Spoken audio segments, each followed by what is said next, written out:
Good evening. This February 8th, 2018 regular meeting of the Fairfax County School Board will now come to order. Please rise for the Pledge of Allegiance, a moment of silence, and the performance of the national anthem by the Holmes Middle School Advanced Treble Chorus under the direction of Carly Ettinger.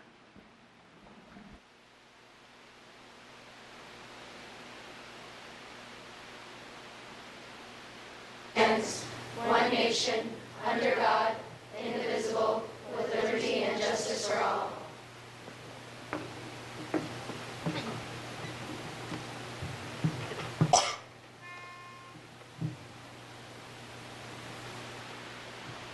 Oh, say, can you see by the dawn's early light what so proudly we held at the twilight's last gleaming, whose broad stripes and bright stars through the perilous fight o'er the ramparts we watched were so gallantly streaming, and the rocket's red glare, the bombs bursting in air, gave proof through the night that our flag was still there.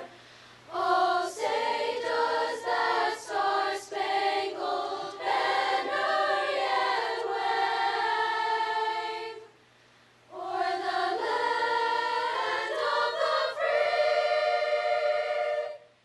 and the home of the brave?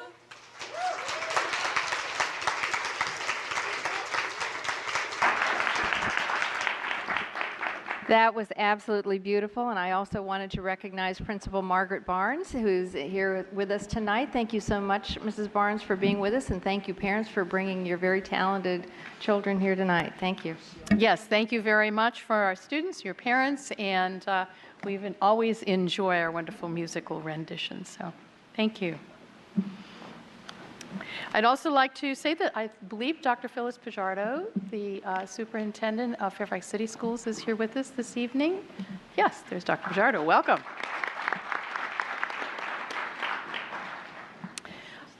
First, in order to comply with Section 2.2-3712D of the Code of Virginia, it is necessary for the Board to certify that since the Fairfax County School Board convened a closed meeting on February 8th, 2018, to the best of each member's knowledge, only public business matters lawfully exempted from open meeting requirements and only such public business matters as were identified in the motion convening the closed meeting were heard, discussed, or considered by the Board during the closed meeting. Is there a motion? Moved by Mr. McElveen, seconded by Ms. Hines. All those in favor? That is unanimous, with Ms. Schultz away and Mr. Wilson away from the table. Thank you. With great pleasure, we are introducing tonight our new Assistant Superintendent of Financial Services. So first, I will call on Ms. Hines for a motion. I move that the school board appoint E. Lee Burden as Assistant Superintendent of Financial Services effective March 8, 2018, and authorize the chair to execute a contract reflecting this action. Is there a second? Second by Ms. Corbett Sanders. All those in favor? That motion is unanimous. Yes, the motion is unanimous, with Ms. Schultz away and Mr. Wilson away from the table. Thank you very much. Dr. Brabrand, an introduction, please. Thank you, Chairman Strauss. I am pleased this evening to introduce to you our new Assistant Superintendent for Financial Services, Lee Burden. She will be assuming her duties on March 8th. Lee is a veteran school finance officer who has been with Loudoun County Public Schools since 2007. Where she was responsible for leading all financial operations in Loudoun County, including in Loudoun County schools, including budgeting, accounting, purchasing, payroll, and employee benefits for over 14,000 staff members and directing a budget of over $1 billion. She has also served as Director of Financial Services for Manassas City Public Schools, Prior to joining Manassas City Public Schools, she worked as a fiscal administrator and chief financial officer for the Department of Family Services for Fairfax County government.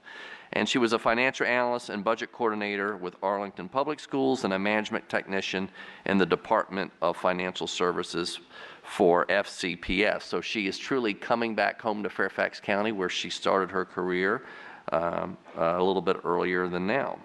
As board members, you may actually recognize Lee. She's been a presenter for multiple years to the Virginia School Boards Association as the expert in the Commonwealth on budget and finance issues, and she's provided financial information to aspiring leaders at workshops sponsored by the Woman Education Leaders of Virginia.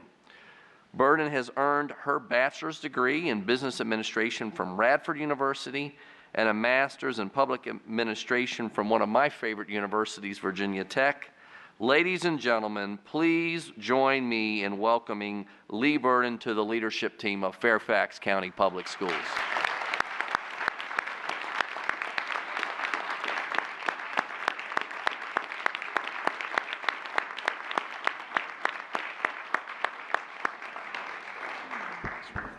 Thank you very much. Thank you all for the very, very warm welcome that I received tonight. And I can honestly say that I am honored to be selected as the next Assistant Superintendent of Financial Services for Fairfax County Public Schools. And I would like to thank Dr. Brabrand and Mr. Smith for providing the opportunity. As Dr. Brabrand said, my career in K-12 financial management started 20-some years ago here at Fairfax County Public Schools in the budget office. Then as budget coordinator in Arlington, CFO in Manassas, and I've spent the last 10 years as the Assistant Superintendent of Finance for Loudoun County. I'm a product of Virginia's public schools from kindergarten through graduate school, and that coupled with my time working in Northern Virginia school divisions means that I have spent almost my entire life either attending or serving Virginia public schools, and I am very proud of that. It's good to be coming back to Fairfax. I am a longtime resident of Fairfax County and delighted to now work in the community where I live and where my son attends high school. I look forward to working with all of you in the future to support Fairfax County students. Thank you again.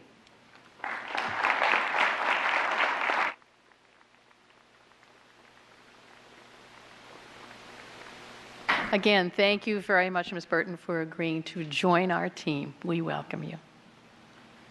And now a few announcements before we begin tonight's meeting. Mrs. Schultz is absent this meeting. She's out of town. Mr. Wilson will be away from the table for a while. I believe he will be back a little later.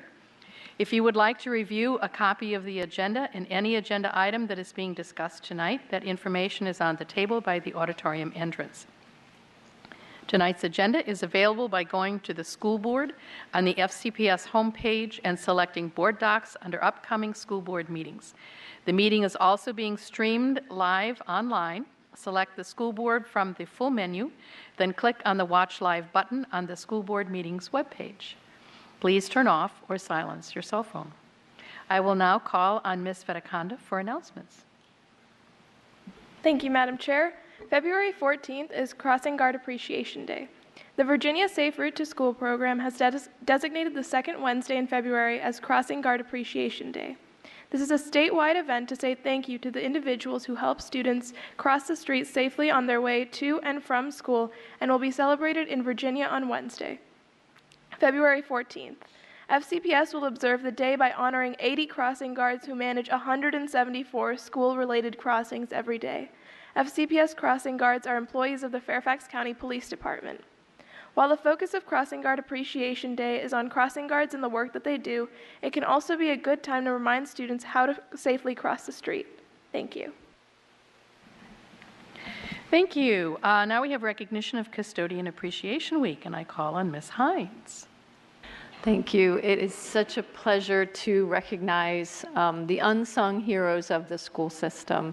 If you have children or you even know children, you know that usually they're better at making messes than cleaning them up, right? So as an elementary teacher, I know at the end of the day, one of my most important jobs is to cajole, bribe, somehow convince the kids before they fly out the door to at least get the classroom in good enough shape that the custodians can vacuum and dust and clean up, right?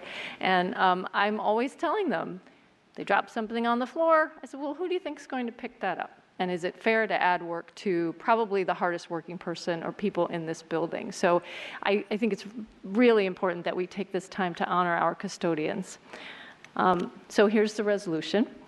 The school board recognizes the hard work and unending dedication of the custodians who work for Fairfax County Public Schools. Our custodians are the first employees to arrive in the morning and the last ones to leave at night. By providing clean and safe school environments, the custodians at FCPS have a direct impact on the educational success of our students. Many custodians take additional training, leading to certification as professional custodians. The week of February 19th through 23rd has been named Custodian Appreciation Week to recognize and thank our dedicated custodians whose attention to detail and high standards affect all students, employees, and many members of the community. At this time, I'd like to invite the custodians who are in the audience this evening to please join us at the dais for a picture with the board.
Thank you. Now I will call on Mr. Moon for recognition of the Westfield Field Hockey Team. Thank you, Madam Chair. It's my pleasure to do two recognitions for Westfield this evening.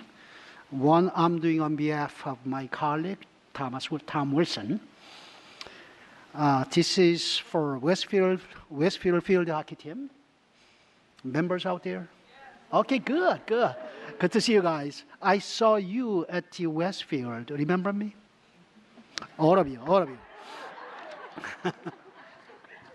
So the 2017 Westfield Varsity Field Hockey Team capped up their season this past fall with an unblemished record of 24-0.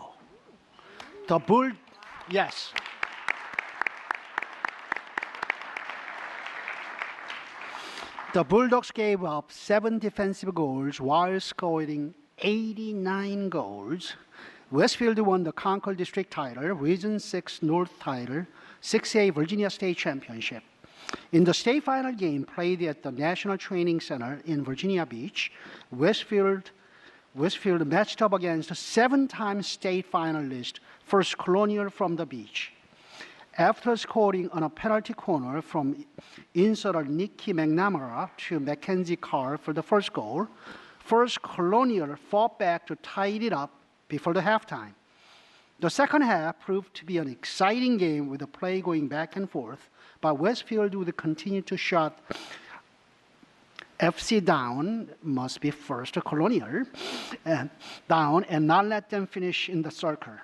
Westfield struck again on a penalty corner from insetter Nikki McNamara to Mackenzie Carr, who passed to the far post to Delaney Golian, who would put the ball in for what would be the eventual game winner. The First Colonial would have a few more chances and a penalty stroke with 7 minutes left in the game, but goalkeeper Peyton Moore would make a save to help seal the victory for the Bulldogs. It was a fairy tale ending for a group of seniors who came together and believed in team and never gave up and believed in the system. At this time, I would like to invite head coach Star Carr and members of the state champion Westfield Varsity Field Hockey team to join me at the dais for a picture with the board. I want to also invite Principal Dr. Anthony Copeland to join us.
And Mr. Moon gets to recognize the Westfield varsity football team. Westfield Varsity Football. Football players, are you guys in here? Raise your hand. You guys certainly remember me, right? You better remember me. I was there several times. All right, this fall, the Westfield Bulldog Varsity Football team was able to accomplish a tremendous feat. They were able to win the VHSL state football title 3 years in a row and against the same team for all 3 years. This year, they completed their season 15-0. They played in the state championship on December 10 at Hampton University. They defeated Oscar Smith High School by a score of 28-21, coming from behind. I originally planned on going down to Hampton to watch the game personally, but when they changed the game day from December 9 to December 10th, due to the weather, I just could not. I'm so sorry. But sorry that I missed the game, but I was finally able to watch the video a couple of nights ago and saw all those interceptions by interception and fumble recovery by Taylor and running game by Dante and etc. Trust me, I watched the game. The team showed explosive offensive plays, tenacious defense, grit, and discipline, and was able to come away victorious. We want to congratulate Coach Simmons, his staff, and all the varsity football players on a great season and a great accomplishment. Well done, Bulldogs. And I would like to invite all the football players and Coach Simmons and once again Principal Dr. Tony Copeland to join us. But before you do that, there's a little story that I want to share with you. That I'm not going to name the player here, but in a few days after Westfield Bulldogs team won the state championship, I got a phone call from this grandfather, whom I have known for many years, and he introduced himself as the grandfather of someone on your team. Again, I'm not going to name the player's name here. So we talked about how great your football team was and how excellent player his grandson was. And I was added to him. By the way, he was not just an excellent player, but he was also handsome. And grandfather said, Mr. Moon, he takes after me. So with that, I want to invite all the players and coach and principal.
Now I will call on Ms. Polchak to recognize the James Madison High School national winner of the National Band Association's Blue Ribbon Award. Madison High School Band, where are you tonight? Welcome. Glad to have such a great turnout. This is especially, I want to thank Ms. Hines. Even though Madison is in her district, I have many students, and band was my life in high school. So it is a great honor as a former bass drum #3 percussionist to honor you this evening. And thank you to Principal Hood and to Mr. Hackbarth for being here as well. I hope I didn't chop your name. On behalf of school board member Pat Hines and myself, we are pleased to have the board recognize James Madison's high school band this evening on their selection as a national winner of the prestigious National Band Association's Blue Ribbon Award. The band qualified for national consideration by earning first place in the Southern Division competition last fall and moved forward as the division's representative. Madison's band is one of only 4 national recipients to earn this award. Congratulations to Director Michael Hackbarth and Principal Greg Hood and all of the band members. Blue Ribbon Award selections are based on a comprehensive assessment of a band program's consistency in performing at the highest level. Applications must include a minimum of 35 minutes of recorded music from at least 2 different school years and excerpts from multiple ensembles within the band program. Written substantiation from the past 2 to 4 consecutive years is required to include a list of all honors and awards received, 4 complete concert band programs, rating forms and adjudicator sheets from festivals, a comprehensive repertoire list of all works performed, a report on the number of students accepted by audition to regional and state honor bands, a report of solo and ensemble participants with ratings, and an estimated number of graduates who continue to perform after high school graduation. And it's very clear from this detailed assessment of excellence that only the highest caliber band programs qualify for award consideration. Congratulations on this outstanding achievement. We applaud your talent, dedication, and commitment to excellence. At this time, I would like to invite the director, the principal, and all the members of the award-winning band from James Madison High School to please join us at the dais for a photo with the board.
I am handing the gavel to Ms. Corbett Sanders. I call on Mrs. Strauss for the resolution.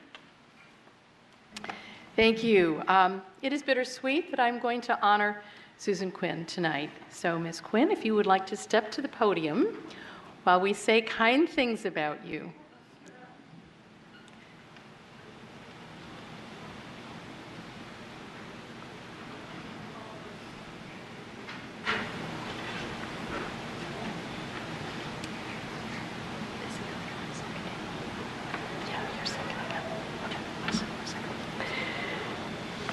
On the one hand, we are very sorry to see you retire, but I guess we'll have to let you do that. Chuck is here tonight. He would not be happy if we didn't let this go forward. So, I am very pleased to honor you with this resolution. Whereas Susan Quinn has served Fairfax County Public Schools with distinction for a total of 24 years in different roles, including Comptroller, Assistant Superintendent of the Department of Financial Services, and Chief Operating Officer. And whereas she championed and led the division's efforts to replace its legacy financial system with an enterprise resource planning system, implemented online travel, and received clean audit opinions every year during her tenure, thereby enhancing support for employees and increasing resource stewardship, and led the district financial management system with unparalleled transparency, which brings national awards every year. And whereas she served on the Educational Employees Supplementary Retirement System of Fairfax County ERFC Board of Trustees, the Local 457 Supplemental Retirement Savings Plan Board, and was chair of the State Other Post-Employment Benefits OPEB Board. And whereas she strengthened relationships between county and school staff and government and celebrated employee achievement, and whereas she gave of herself tirelessly to Fairfax County Public Schools as an employee, a foundation board member, and as a friend. Now, therefore, be it resolved that the Fairfax County School Board extends its deepest appreciation to Susan Quinn for her outstanding service and dedication to the Fairfax County Public Schools and to our students and community members, and also congratulations and best wishes to her retirement and new journey in life. I so move. Is there a second? Second. Mrs. Strauss, would you like to speak to your motion? Oh, sorry. All in favor? And that is unanimous with Mr. Wilson away from the table and Mrs. Schultz not present tonight. Great.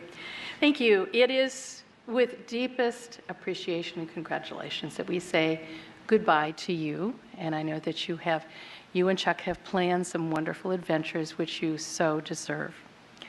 Susan has always been not only so knowledgeable of the areas of finance and budget and operations, always so professional. You have moved us many steps forward as an organization, and for that we are very, very grateful. You have been patient with all of us.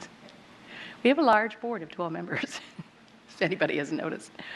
Consequently, our questions are long and involved, but you have always very coolly and calmly answered them in great detail. I know that you work 8 to 9 days a week. Sometimes we're a little concerned about that, and probably Chuck doesn't always see you. But you have always worked until the job was done, regardless of how long it would take. So it is unusual in your dedication to our children and our employees in our organization. So we are grateful. We wish you the best of luck. We will miss you. You can come back and volunteer anytime you would like. So with that, I believe we are going to have a picture and some gifts, and then if you want to share some words with us. Mr. Moon, Yeah. would you like Yes. to speak to your second? Absolutely, absolutely. I would miss that opportunity for one last time for Susan, that there is going to be a huge empty hole in my heart. You know that, Susan, that I think I said this several times, that whenever I see you, it reminds me of my own sister, that there are a lot of resemblance. I told you that several times at least, that you are such a solid rock, that you're unflappable, unshakable, consummate professional. Appreciate for many years of your dedication and support of this board, especially me as a one board member, that who's not always easy to work with. Correct? Ask you a lot of questions. But I want to go back to something that I said back in 2014 when you became Chief Operating Officer. I was quoted on Washington Post, which I'm going to repeat again, that you have been the first, the only Asian American to be a part of a leadership team in FCPS. And I hope that you're not going to be the last one. I certainly do not hope you're the last one. But you have inspired so many people, so many other Asian Americans. That includes me, who might otherwise hesitate in coming into public education, but see you as a role model, see you as an inspiration, see hope through you, that they can also achieve their goals.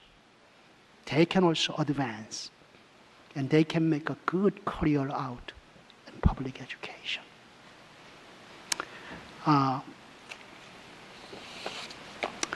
You came to the US from Korea at the age of 10. In the same article, Washington Post article, you said that you only knew a few words of English, that you knew how to say your name. My name is Susan. My name is Susan. When somebody would ask you, how old are you? You would say, my name is Susan. That's how I started too, long ago. So with that, even though, tomorrow is your last day, and I may not see you, I'm coming to your reception tomorrow, but so I'm going to see you at least one more time as an employee of the school system. But hopefully we'll see you again as a community volunteer, or just sit down, have a chat, have a coffee. And I will invite Chuck over too. So once in a while, do that. But I'm gonna certainly miss you. And I have one last question for you. How old are you? Thank you. Thank you. Mrs. Derenak Kofax. Hi, Susan. I have a brief, up-to-the-minute story about Susan's dedication. So tonight, I have a budget amendment that I'll be presenting later. And it's been amended several times, gone through lots of conversation. But at 2:30, I get an email from Susan with some potential revisions. And I give her a call. And she tells me, I'm cleaning out my desk drawers right now. But I looked over your amendment, and I thought this language would help. And the thing about it is you have to understand the monies weren't a concern. It was the language and the way it was going to be presented. And that was Susan. That's who you are. You gave me some very thoughtful reasons about why this change that you're suggesting would help. And I took her advice, as I have so many times during these years.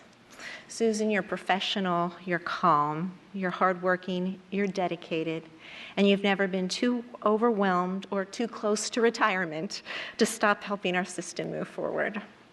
I've had the privilege of working directly with you as the chair and the budget chair, and your team has made this job as much fun as a sunny day on the beach. Well, maybe not quite, but your team and you, the way you operate, your professionalism, you've been awarded many awards for transparency and clarity in the budget process.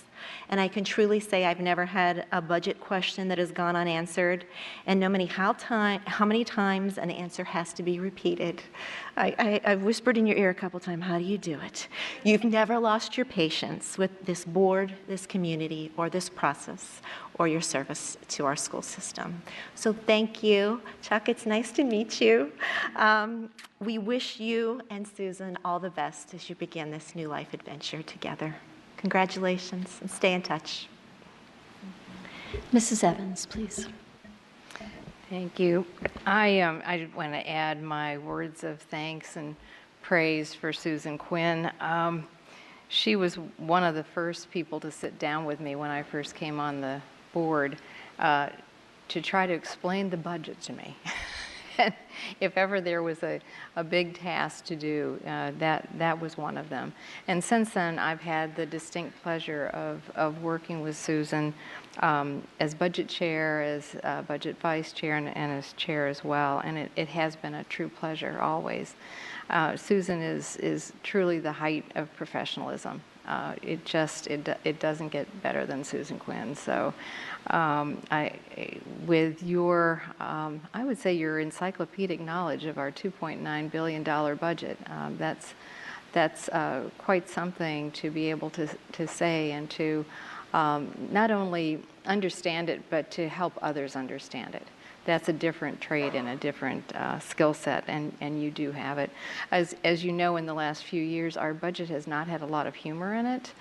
But I will say that whenever we discussed it, you always had, you dealt with it with good grace and also a nice sense of humor. You know, one of the things that is important for us to keep perspective. So you will definitely be sorely missed. You know, I will miss being able to pick up the phone and ask you a question and have you answered off the top of your head because you either know it or because you're ready to delve into it and get me the answer very, very soon. There have been years when you've had to deal with deep budget cuts, and you've always done it with great grace and professionalism. So you will be very, very missed, Susan, and I hope we see you again, and I hope you have great new adventures that don't necessarily have to do with numbers. Mrs. Keys-Gamarra. Well, I will be brief. I know there's people who were doing tear-jerkings for you, but I just wanted to note that I met you in 2015 when I was on the budget committee with those other 60 people or so, and I never saw you lose your cool, and you were just so, you definitely just the quintessential person of excellence, and I always recognize that. I'm pretty sure you have a superpower of some sort. So I just want to thank you for being so very cool, in the sense that young people talk about it, but also cool no matter what you had to deal with. And that came across and gave people like myself who were trying to learn about something very big in a very short amount of time a lot of confidence, because you never sweat the small stuff or the big stuff. So thank you, and I look forward to hear what you're going to do with that superpower when you leave here. And Mrs. Hines, please. Yeah, thank you. So I was going to start with how when I started as a board member, I knew nothing about the budget. $2.5 billion, whatever, would just make my knees shake, and I would wonder, can I actually do this? Can I represent my constituency and do a good job on this? And then I had my first conversation with you. And Susan, I know that by the time you met me, you had answered all the questions I had many, many times. And I asked many of them more than once myself, because it took me a while to really understand it, everything, because it's just so huge. And then, 4 years later, when I had the opportunity to be chair of the board, and it was a pivotal year, as they all are, for the budget, and I'm standing up there in front of our funders at the Board of Supervisors, I felt confident.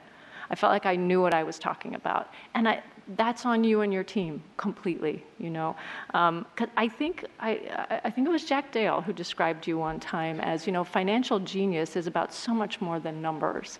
It's about empathy. It's about being able to tell the story, to understand what people care about, what they worry about, and figure out how to make the numbers work as best we can. And you just have that gift. I think that's part of your superpower. And I just, I feel like I go through life still growing up, and you are, I will look back on my life, and you are one of my role models, just the way you handle so much challenge with so much grace, and you use your gifts for others. I have never once heard you complain, and you have plenty to complain about.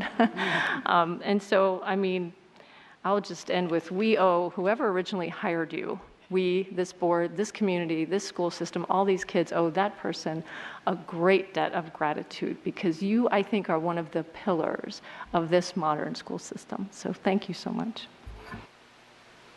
Ms. Palchik. Well, I need to be optimistic. So knowing you, Susan, we know you won't be gone for long. Soon you will get bored of hanging out and having fun and not thinking about numbers or kids or your lovely board members.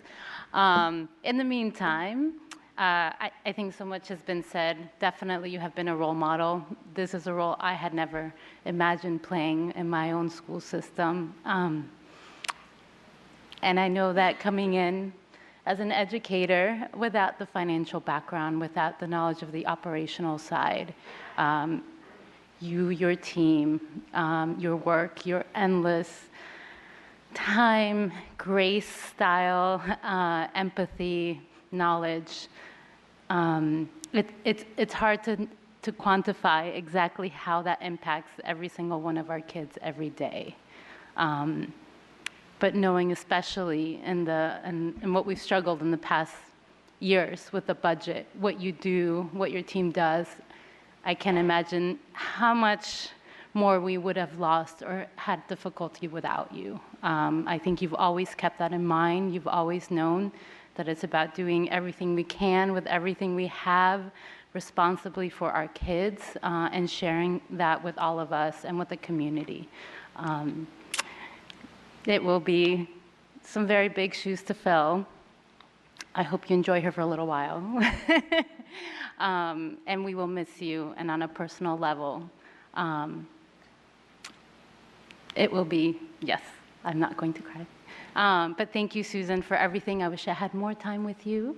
And I do hope you enjoy your time off, and expecting your call in a couple of months. Thanks. Dr. Brabrand. I just wanted first the board to know that the leadership team had an opportunity off-site with the help of Mary Beth Loufglass to have Susan over, and Kristen too, who we've honored previously, to personally do what you're doing publicly, share with them privately how much they've meant to Fairfax County Public School System for excellence. Susan is, you use the word genius. And I told her privately, this, I've met thousands and thousands of people. She is one of the two smartest people I have ever met. You can ask her any question, and without any reference, it comes straight out and it's right. I mean, I don't know where that gift comes from, but we are going to miss you. You are not replaceable. And you've left a big legacy, not only for the school system, but frankly, as Mr. Moon said, for lots of young women to know with hard work and tenacity, there's no dream they can't dream. And you've given us a big gift of your time and service. We'll miss you. And honestly, in a couple of months, we're going to find an hourly project for you to work on. So thank you. Ms. McLaughlin. Well, I didn't want to necessarily repeat the well-deserved praise that my colleagues had for you, but something that hasn't been touched upon yet is that your incredible institutional knowledge wasn't just about FCPS, it was also about the county. And as you know, one of my big passions was to make sure that we had parity with the county, no more, no less, but that our employees deserve comparable raises, how they handled their debt, how they handle their budgeting. It was really important to me that we change the conversation and that the school system stopped being what I felt at times was under criticism, is the nice way of putting it. And I really valued the fact that when I could come to you and ask, help me understand, I'm hearing this about us and how we do things, and you were a wealth of knowledge at being able to really help frame out and provide context. And that is absolutely going to be a huge leap for us to not have your wealth of knowledge. And without question, you are an inspiration for all of us, not just for young women, but really for boys and girls. To be able to see someone just really be able to handle the stressors of your incredible responsibilities. And it's been a pleasure, and certainly well-deserved retirement at this point. But since you're very young, and I look forward to all of us getting to hear about what your next chapter and adventures will bring to you. Best wishes. At this time, I'd like to invite Ms. Quinn, her family, friends, and colleagues to join us at the dais for a picture. Thank you.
Okay, Susan, Thank you. please share some so wonderful much. thoughts of goodbye. I'm not used to being in the limelight, so this is really affecting me. So, Chairman Strauss, members of the school board, Superintendent Brabrand, leadership team, and my Fairfax family, all those folks that came out, I am truly honored and humbled. I'm not used to being in the limelight, like as I said. So I appreciate all the kind words, but like you mentioned, it was me and my team and everyone else in Fairfax that made all of this happen. So I'm only standing in front of you because of all the wonderful people that have influenced and shaped who I am today. I've worked for and with many talented individuals, and without their constant support and encouragement, I would not be here today. I've been very fortunate to have a great family support system. We all know our jobs require sacrifices from our families as we serve the students of Fairfax County. So first, a huge thanks goes out to Chuck Woodruff.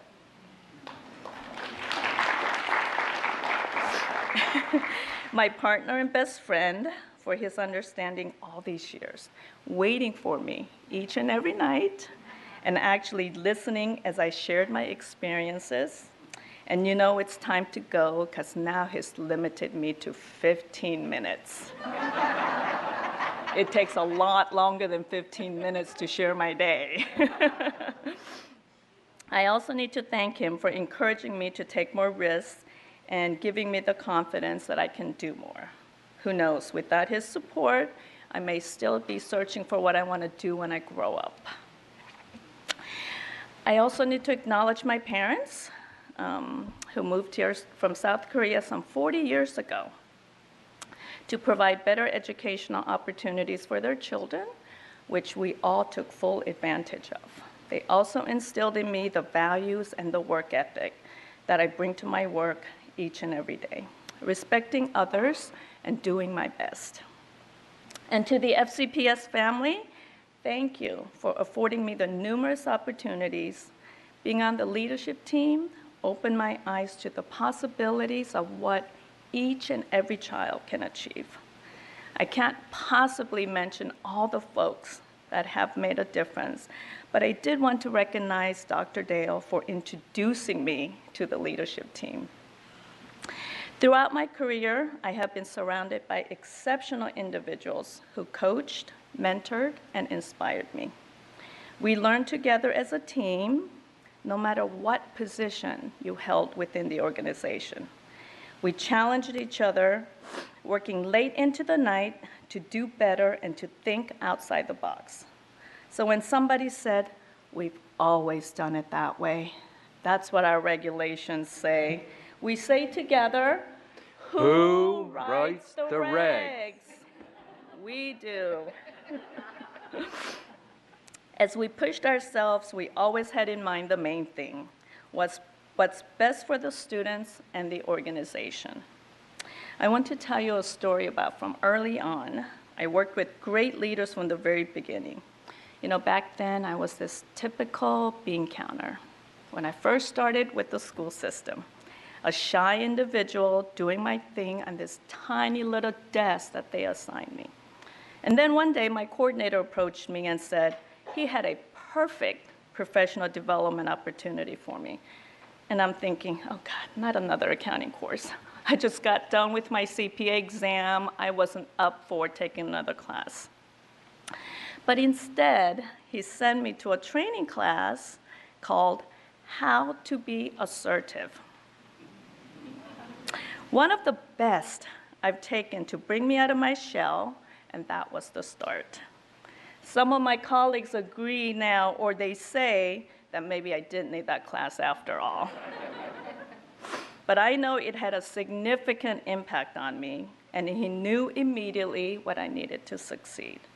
So I'm grateful to all my Fairfax colleagues, past and present, for supporting me through this journey. They are the superstars.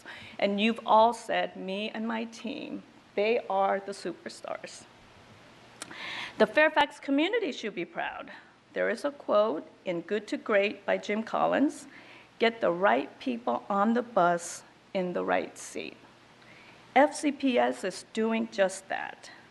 In addition to the excellent instructional staff, we have the most dedicated and passionate support staff, from bus drivers, food service workers, facility staff, custodians, to analysts and specialists and managers in our central offices.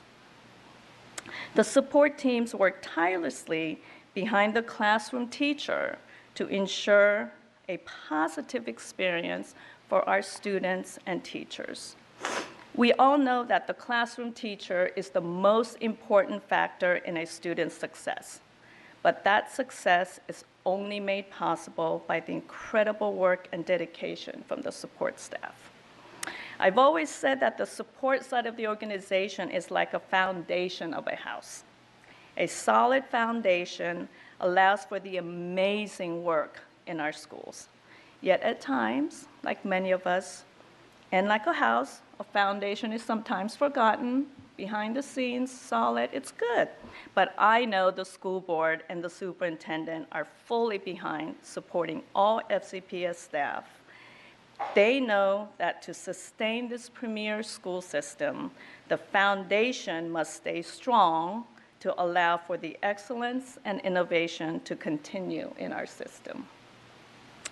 It's been an honor, and I'm proud to say I was part of this world-class school system. Thank you for allowing me to call FCPS and the county my second home for 29 years. I will miss being part of this great team, just not the late nights. As a Fairfax citizen, I look forward to staying involved as a community member and a huge supporter and cheerleader for FCPS. So thank you, school board and the Fairfax team, for your service and commitment to the Fairfax family and community. So thank you.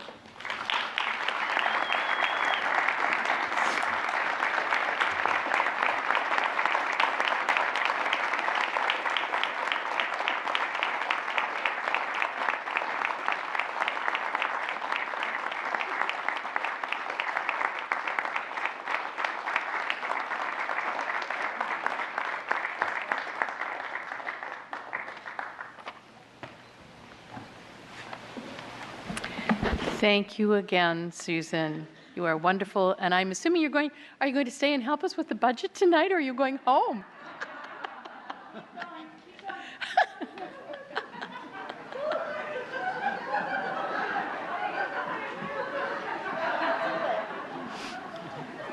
Thank you. Enjoy your retirement. And we will welcome you back for some hourly interesting projects that are obviously very complicated and will take every brain cell that you have. So we're looking forward to that. Thank you. Susan, we're looking for CTE teachers.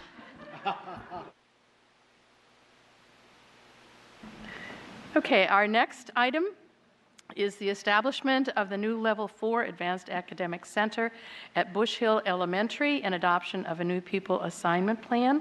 And I will call on Dr. Brabrand for the introduction. Yes, I'd like Dr. Presidio, our Assistant Superintendent for Instructional Services, to come up and share with the board this presentation. All right, well, thank you very much. I've drawn some difficult speaking assignment slots in my past, but I don't think anything ever quite like this. We are definitely losing a great friend to all of us, and certainly a true gem in the school system. But I do appreciate the opportunity to speak to this agenda item this evening. We have been working very hard in the Instructional Services Department with the Region 3 Assistant Superintendent, Mr. Dade, and all of the principals in Region 3 to develop this proposal to open an advanced academic center at Bush Hill Elementary School. And we're joined by Mr. Dade this evening and Ms. Mary Duffy from Bush Hill Elementary School, along with a few staff members from the AAP office as well. So the rationale for opening this center really centers on the overcrowding, capacity issues, and enrollment issues at Springfield Estates Elementary School, and the opportunity to open a new center and bring all of the Edison Pyramid AAP students back into the Edison Pyramid for AAP services, and so that they can matriculate through the K-12 system as a cohort of students. Springfield Estates, as I said, right now is facing very, very significant enrollment issues. There was a recent renovation there, but they still have overcrowding issues. And a lot of that is really fueled by the fact that they have 14 elementary schools that feed into the center for AAP services, which results in a composition of students at Springfield Estates that is larger in terms of the AAP population than the base school enrollment. And the average number of feeder schools per center in Fairfax County is about 5. So it gives you a sense of how many more students are really feeding into Springfield Estates right now for AAP services. Mostly tonight, what I wanted to point out is the great job under Principal Duffy's leadership that Bush Hill has done to be able to meet all of the county's criteria to open a new center program. First of all, they have a critical mass of students. They have 223 students, grades 3 through 6, that would be able to ultimately return to Bush Hill. So they meet our critical mass requirements of at least 2 sections per grade level. They have the full capacity ability to run the program grades 3 through 6, although we will likely require a modular once grades 3 through 6 are implemented at the center. But really, most importantly, the teaching staff is ready.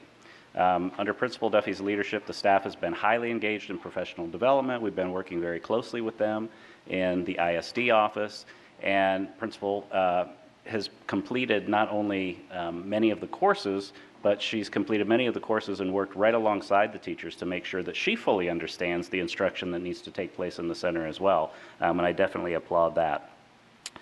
The extracurricular programs are in place, so there's science, math opportunities after school, world languages, and the like, music programs.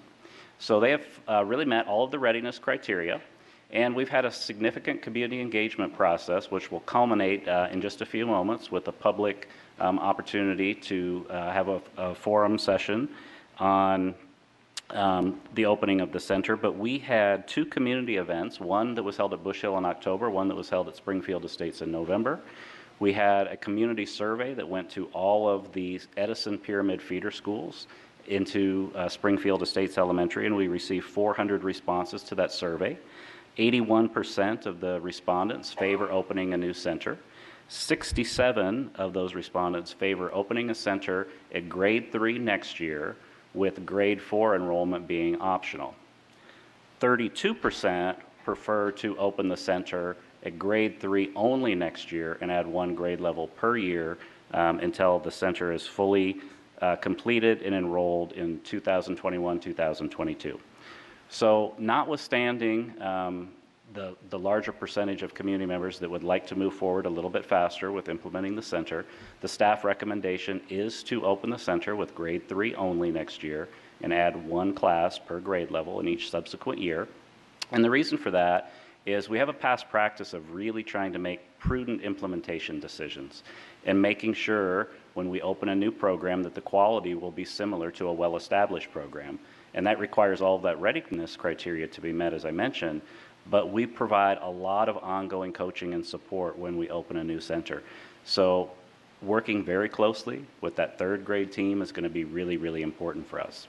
The second factor of consideration is there are currently 56 3rd grade students who would be rising 4th grade students next year that would be eligible to attend Bush Hill. And if we allow enrollment at 4th grade to be optional, we would need almost every one of those students to choose to enroll in Bush Hill to be able to meet that critical mass requirement. So that really completes the brief presentation I wanted to provide you with today. I'm happy to address any questions that you might have now. We've got 2 weeks before the board will vote. I'm certainly very happy to follow up offline with any individual board member questions as well.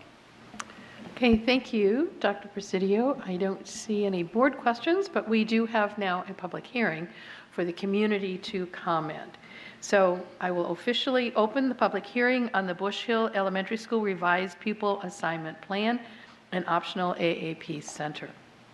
In the spring of 2017, FCPS leadership began to explore options for Edison High School Pyramid students to receive Level 4 AAP services without leaving the pyramid and to relieve overcrowding at Springfield Estates Elementary School Level 4 Center. Tonight, we have 4 speakers. Please come forward to the lectern when I call your name. You will have 3 minutes to address the board. If you have not registered to speak tonight but would like an opportunity to address the board, please see the clerk to sign up for one of the 5 extra reserved speaker slots. Our first speaker is Sharon Gagner. Good evening. My name is Sharon Gagne, and I've been a resident of Fairfax County since 1992. My 4 children have attended Fairfax County Public Schools since 2005. I'm pleased to say my eldest graduated in 2017 from Edison, and I am currently at Bush Hill Elementary School with a 5th grader, at Mark Twain Middle School with a 7th grader, and at Edison High School with a 9th grader. I have also had one of my children attend Cs and with the AAP program. I am asking you, the Fairfax County Board, to please support the proposal to create an elementary school center, AAP Center for Pyramid 5 at Bush Hill Elementary School. The needs of Pyramid 5 children have not been met as the increase of students that are eligible for the Level 4 services. While I can speak to the increased class sizes at Cs, the transportation issues, and the lack of community by not being part of the home-based pyramid, I feel you're quite familiar with all of those discussion points. I want to speak to being a parent of an AAP student. I chose not to seek Level 4 center services for my 3 children after the experience of my first at Cs. While he was fine with the increased curriculum and the expectations, he did not thrive socially, taking him out of his base pyramid. Cs feeds into Lee, while Bush Hill feeds into Edison. His typical day began earlier, as he has to take the bus to Cs, and would often not get home until 4:45 or 5 p.m., and have to be rushed to after-school activities. He was not able to interact with children in his own neighborhood after school and build the relationships to carry him through high school. He felt it was extremely difficult to cultivate and maintain relationships with classmates who were so spread out between all the schools. The distances for projects and social time were too great to travel. This lack of community feeling could be felt by us, the parents, and also the student himself. He stated, "It was just a place to go to school. I just felt like one of the many that no one knew." He missed being at school with his pyramid peers that he would meet in community activities, sports, the pool, church, etc. He never felt like part of Bush Hill or part of Springfield Estates. According to the principal and walkthroughs that they were conducted, Bush Hill will be able to accommodate the increase in student population numbers. It has the needed facilities to handle the increase in student size in the available classrooms, cafeteria, gymnasium, and playground areas. The staff is preparing for this exciting proposal. There will never be a perfect solution to overcrowding at the schools, and no decision will make everyone happy. But according to the survey on the proposal to designate Bush Hill Elementary, over 80% of the respondents were residents of the Edison Pyramid, and over 80% of them supported opening the center. Thank you for your time, and I appreciate your support for Period 5 and look forward to welcoming the program to Bush Hill next year. Thank you. The next speaker is Leilani Stansby.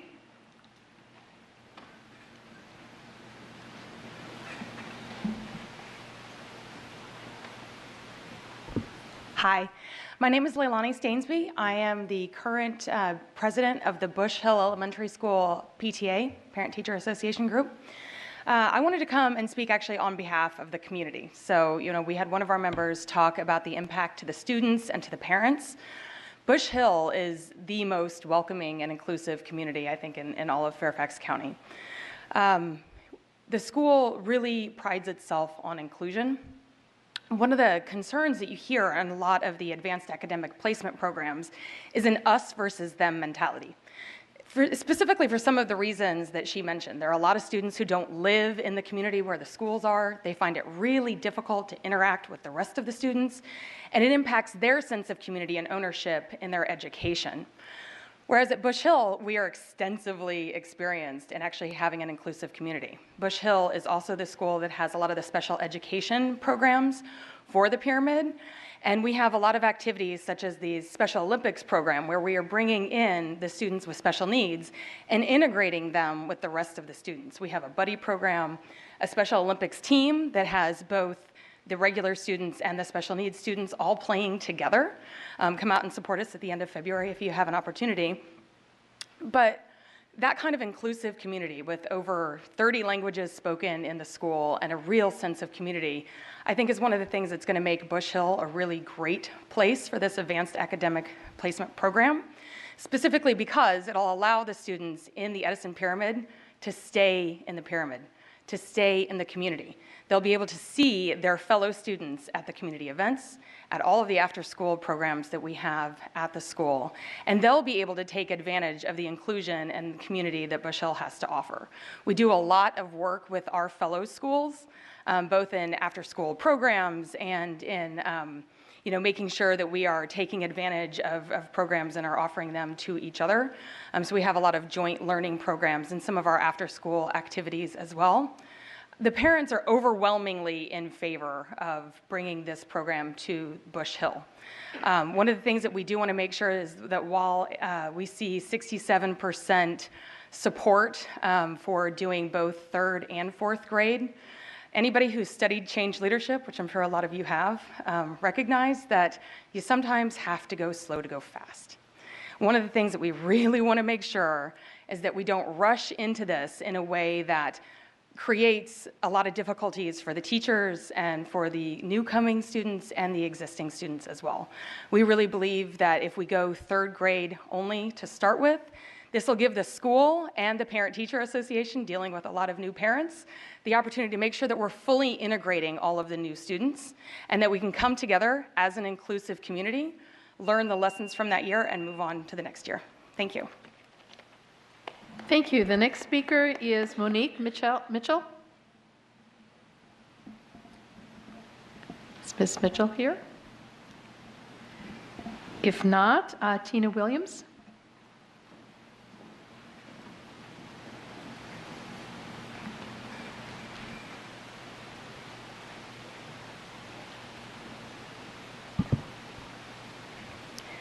Good evening, Dr. Brabrand, FCPS leadership team, and the school board, and happy Black History Month. I'm Tina Williams, elementary school counselor and president of Fairfax County Federation of Teachers Union. I will be speaking on behalf of our teachers and school employee members tonight. We support the legislative priorities of FCPS and will continue to work towards advancing these efforts. FCFT will always stand for and defend public education, for providing excellent and equitable learning opportunities for every child, and for paying each of its members livable wages. With that said, FCPS's proposed budget consists of $2.9 billion, where 86.1% goes towards instructional programs. FCFT applauds this effort to move employee salaries in the right direction. As you know, our county is confronted with a public education crisis that threatens the prospects of its current and next generations. Virginia teacher salaries fall well below the national average, and our state ranks 34 out of 50 in state-supportive public education. I ask the school board to please continue to work diligently and equitably to address retention and recruitment issues in this county. We at FCFT are eager to learn more and yet monitor our superintendent's focus on teacher diversity and hiring. By placing Fairfax families as priority, we can reverse the trend of excellent teachers leaving while simultaneously attracting a new generation of committed educators. By demonstrating your intent consistently with your actions, you will convey care and respect for the work of each and every FCPS employee. When you talk of the family, you just cannot forget about a single person. FCFT members and I ask that you keep in mind instructional assistants and educators on the BA lanes that have dedicated their careers to serving our community. Please promote a caring culture for each and every member of the Fairfax family, as if they are truly, sincerely a member of your very own. Classroom experience, excellence, and dedication to this district are qualities that are just as important as an advanced degree. Yes, advanced degrees are phenomenally important, but they are not the only measure of a quality educator. FCPS will continue to lose quality, seasoned educators and mentors if they are not careful with the message that conveys. Members are already approaching us and telling us that they believe age is perceived as a hindrance in our school system. They're telling us that their age and extensive knowledge are not respected as much as a bright new face with a master's degree in hand. Thank you. Thank you. Is Monique Mitchell here? If not, are there any other speakers who wish to comment on the Bush Hill Elementary School revised pupil assignment plan and the new AAP Center? If there are no other speakers on this issue, then that public hearing is closed. But I will now open another public hearing, and that is on the Luther Jackson Middle School proposed boundary adjustment. FCPS is considering a boundary adjustment to provide capacity relief to Jackson Middle. Currently, Jackson has more than 1,400 students in a building with design capacity of 1,314 students. Thoreau Middle School, which is close in proximity to Jackson Middle School, recently completed a renovation. It increased its design capacity to 1,395 students. Current enrollment at Thoreau is at about 900. Enrollment at Thoreau Middle School is projected to have surplus available capacity in the future. We have one speaker for this public hearing. If there are any others who wish to speak on this matter, please register with the clerk. We do have extra spaces. So at this time, Hillary Duffy to speak on the Luther Jackson issue. Thank you. Hi, thank you for listening. My name is Hillary Duffy, and I am the mother of a rising 7th grader at Oakton. I went to the first meetings at Oakton Elementary last year with many parents. I'm sure this has been brought to the board before, and you've heard the overwhelming support that our school and community has had. We sat in small groups, we discussed pros and cons. The most common thing I heard that night as a parent was, I wish this happened years ago. The numbers that you mentioned speak for themselves. The school here at Luther is overcrowded. From what I have heard, it has a safety issue with being overcrowded just in the hallways. And then, of course, it affects instruction. So we all want our students to have an equal, fair playing field in the classroom, and currently that doesn't happen. With Thoreau, millions of dollars put into that renovation. There's empty classrooms sitting there now. The numbers make sense in and of themselves. As a parent, I would love for my daughter and her friends to be together in middle school. Middle school is tough. If everyone looks back on those years and remembers socially how important those friendships are when you're becoming independent and learning who you are as a person, the high school boundary isn't going to change. But for my daughter, personally, to have more years with the friends that mean everything to her and they become a bigger part of her life, socially would be a big benefit. Number one, the education, the classroom size. We can all agree the numbers make sense. If you have teachers with a smaller classroom, the students benefit and our community will benefit. So thank you for listening. I hope that this is approved on February 22nd. Thank you. Thank you. Is there anyone else here who wishes to speak on the Luther Jackson matter? Yes, and come to the lectern, and please make sure that you introduce yourself, and you have signed up. Yes, as you Yes. know. Great, thank you. Go ahead, sir. Chairman Strauss and members of the board, my name is Michael McDonald. I am the proud parent of an 8th grader here who attends Luther Jackson Middle School. Under the leadership of Principal Lehman, Luther Jackson has made a great positive difference for my daughter as she prepares for Oakton High School. Our daughter has benefited greatly from Luther Jackson's strong anti-bullying culture, well-organized chorus program, and inclusive theater arts program. As a parent of a 6th grader at Mosby Woods Elementary School, there's nothing more that we want than our son to attend Luther Jackson Middle School in the fall. So I ask that you choose option C so the kids of Mosby Woods can attend Luther Jackson this fall. Thank you. Thank you. Are there any other people who have come tonight to speak on this matter? Seeing no other people wishing to speak, then the public hearing on the Luther Jackson Thoreau matter is closed. The next item on the agenda is citizen participation. This is the general opportunity for people to come and address us at our public meetings. Tonight we have 10 citizens who have signed up to address the board. Speakers are requested to limit their remarks to not more than 3 minutes. The school board will not hear statements involving issues that have been scheduled for public hearings, such as capital improvement program, budget, and boundaries. Complaints regarding individual students or school-based employees should be directed to the appropriate school principal or other school official. Speakers should refrain from using personally identifiable information in connection with an individual student. Speakers are expected to deliver their comments with the decorum and respect appropriate to the conduct of the public's business. Please be mindful that there are often young children in attendance at these meetings or watching at home, so the language should be appropriate for all age levels.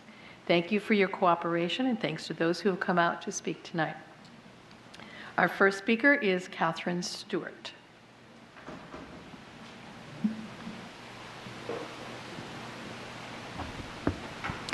Good evening. My name is Catherine Stewart. I'm a member of More Recess for Fairfax County and More Recess for Virginians. I'm here speaking to you tonight on behalf of those groups, but also on behalf of the School Health Advisory Committee, for which I am the Sully District appointee. The School Health Advisory Committee, also known as SHAC, has been working with staff to amend the health and wellness policy regarding a student's right to recess.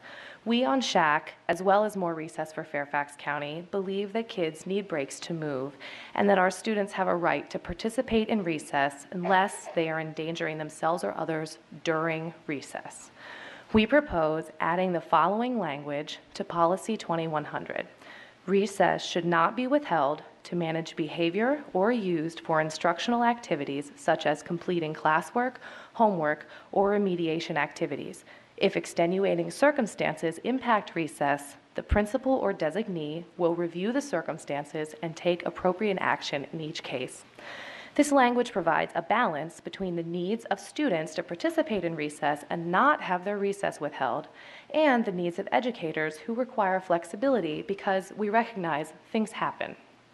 Our intent is that kids will not be doing homework during recess, that kids will not miss recess to take a test, and that they will not miss recess because they say a curse word in English class, because those are all real things that have happened in elementary schools in Fairfax County. We hope we can count on your support for this policy amendment to better serve the students in our county. And we recognize that just changing policy doesn't give teachers the tools they need to comply with the policy.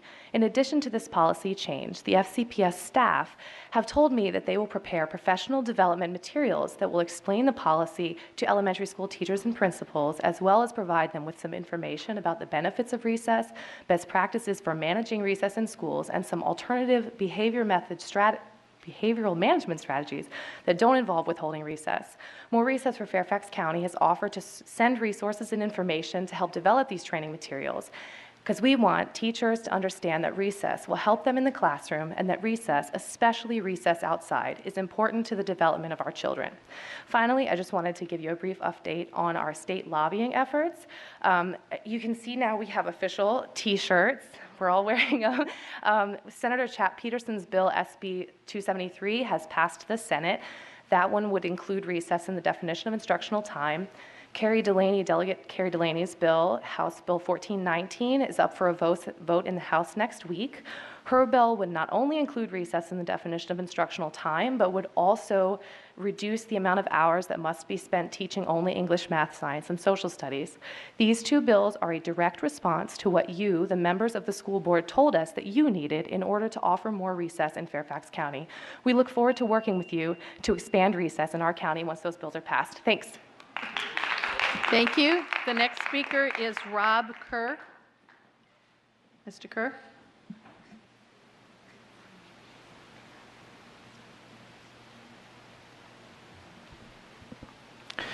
Good evening, school board, Dr. Brabrand, and leadership team.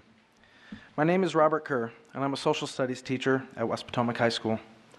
I truly teach and celebrate the diversity that Fairfax County Public Schools offers as I teach AP U.S. History, team-taught U.S. History with special education, AVID, and combating intolerance. I love teaching and learning from students who come from a variety of cultural, racial, socioeconomic, and religious backgrounds. More importantly, I love the challenge that comes with meeting students at different ability and readiness levels. I come to speak before you today as a concerned teacher and taxpayer of Fairfax County. I worry that we do not truly embrace the words that we have adopted. Many of us celebrated last April when you adopted the Fairfax County Statement on Diversity in Action, stating, Fairfax County Board of Supervisors does hereby affirm our strong commitment to maintaining a community culture that values and celebrates the similarities as well as the differences among our neighbors. Have we made enough progress on the goal to which we are working? I worry that for our transgender community, we have not made that progress quickly enough. How can we truly embrace our statement? By adopting regulations that specifically protect trans students as equal members of that diverse community we boast of, and offering professional development opportunities for teachers to create that open and welcoming community. Not being native to Fairfax County, I didn't know what to expect when moving here 5.5 years ago. As any aspiring teacher should do, I did my research and learned FCPS as much as I could from the website. I couldn't help, though, hearing my now late father's advice of not believing everything you read on the internet. It makes me wonder, can a candidate today believe what they read about FCPS embracing diversity? Let me invite you into my classroom for just a moment. During the first part of every one of my classes, we discuss current events. Earlier this year, one of my cis students, we'll call them Student A, brought up the president's tweet disallowing the trans community from the military. During a great discussion, I called on one of my students, who is trans, and we'll call them Student B, by his preferred name. After Student B shared, Student A was confused, not by what Student B said, but that I had called him by his preferred name rather than his dead name. Student A had gone to school with Student B since elementary school, and I was the first teacher to call Student B by his preferred name, at least in the presence of Student A. Calling a trans student by their dead name has been likened to that of emotional abuse, yet teachers who lack specific regulations and teacher training victimize their students without their knowledge. This is why I urge you to create and adopt both specific regulation protecting the trans community and professional development opportunities to ensure that we embrace our words and celebrate that diversity. Thank you for listening to me tonight. Thank you. The next speaker is George Becerra.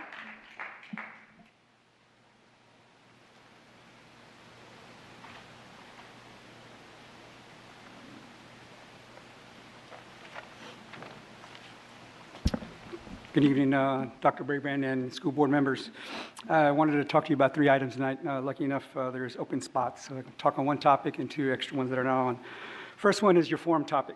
I'd like to thank the full board for passing this along to Dr. Brabrand to either for a work session or to a memo or a 2-pager. I'm fine with that. I don't think this issue is really hard.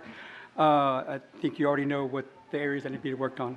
I'd like to thank personally Ms. Karen Corbett-Sanders and Ms. McLaughlin for bringing this forward. Also like to thank Ms. Karen Keys-Gamara for having discussions with me and how we can improve this and the discussion you had today and how to improve this policy or other aspects to look at instead of just shared custody, sole custody, foster parents, grandparents. It's all one family, all parent engagement. So I'd like to thank you for that also. Also Ms. Darinette Koufax for also sharing her thoughts on this. The second item I'd like to talk about is the amendments and the follow-ons tonight. I know the policy is not to talk about budget, but this is one of those budget items that are after budget public hearings, and this is the only opportunity to talk about this. No-brainers here. I support them all. Only things I'd like to talk about to the makers of the amendments is to it's not the money amount, but to find out the total cost of all the students that are affected in these programs. I know, Dr. Brabrand, you talked about getting total cost on everything, especially closing the achievement gap.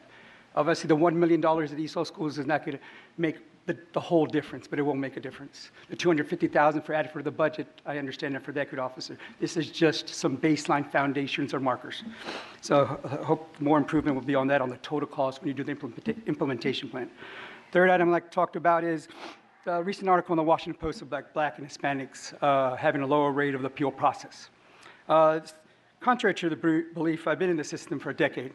I also have a daughter in 2 magisterial districts this year. I've heard 3 presentations on AAP.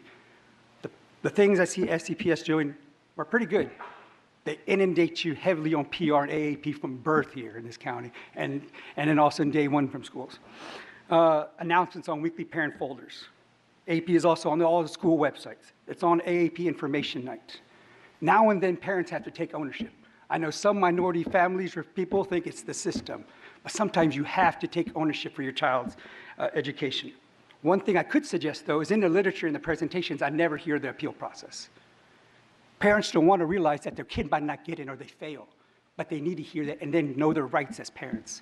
Legal rights, like you said, Ms. Karen Keys-Gamara, about the folder, state law, federal laws. They need to know that in all aspects. Other aspects like here is Ms. McLaughlin. I know you're not here, but she did, all you know is my son. He was a first student intern. But a lot of people didn't know that I had to file an appeal in 7th grade for him, and that took an extraordinary amount of time. A lot of people don't know he finished with 11 AP classes, got into UVA and a tech. But now and then, I had to be a parent at that PTA meetings to talk to the schools to find out. So thank you very much. Have a good day. Thank you. The next speaker is Mike Nee.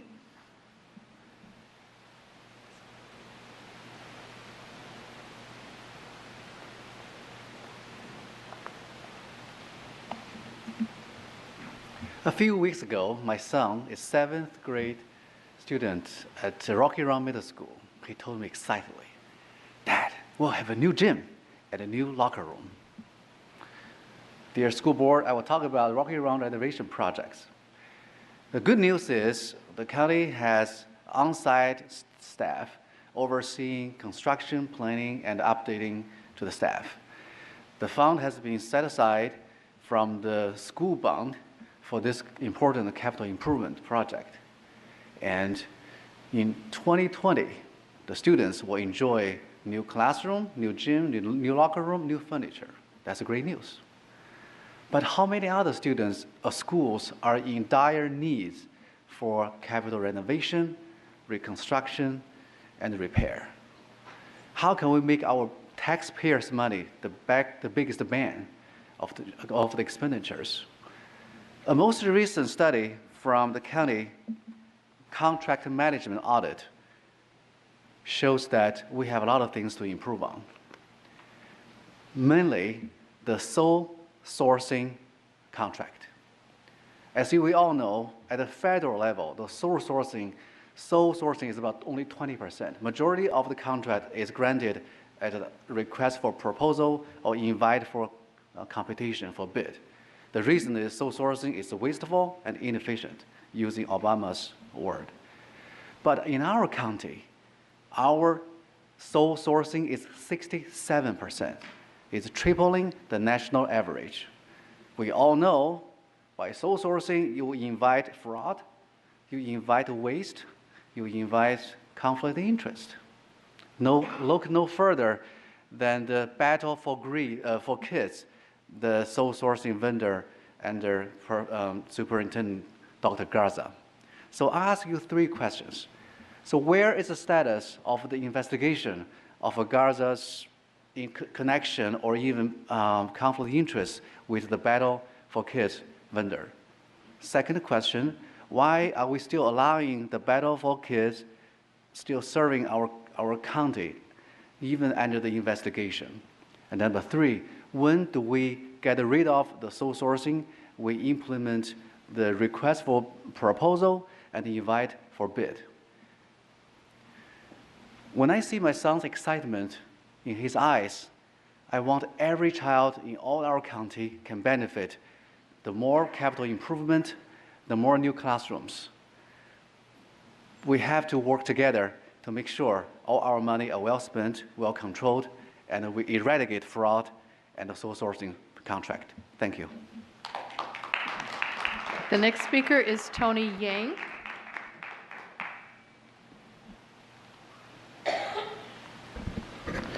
Good evening.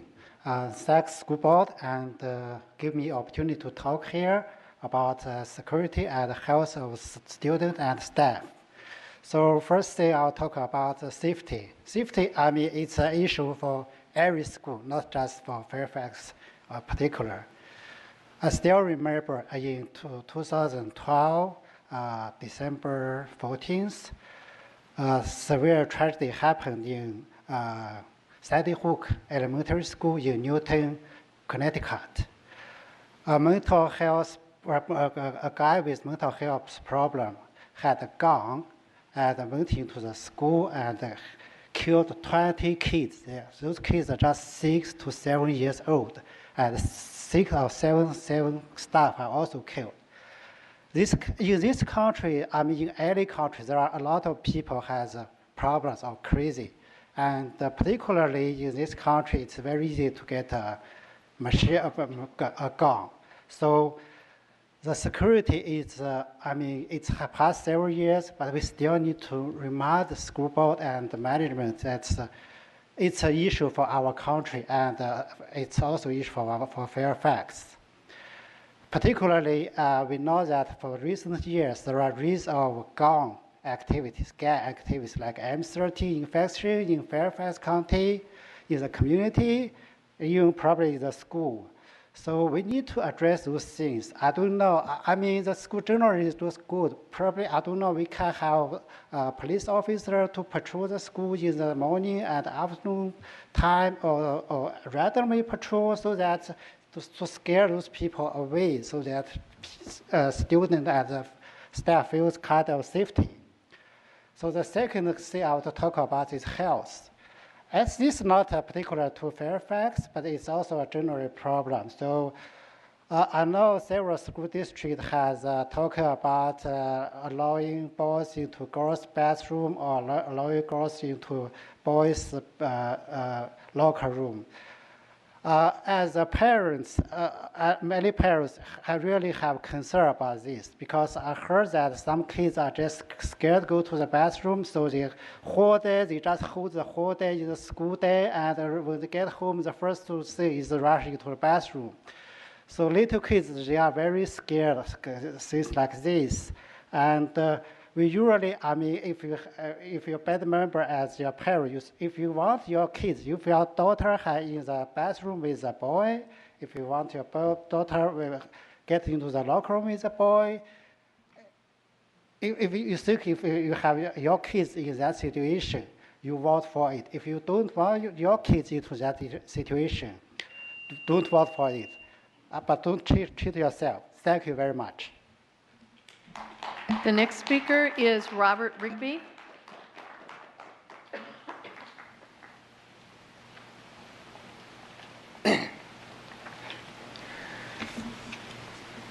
Good evening, school board members, Dr. Brabrand, and senior staff.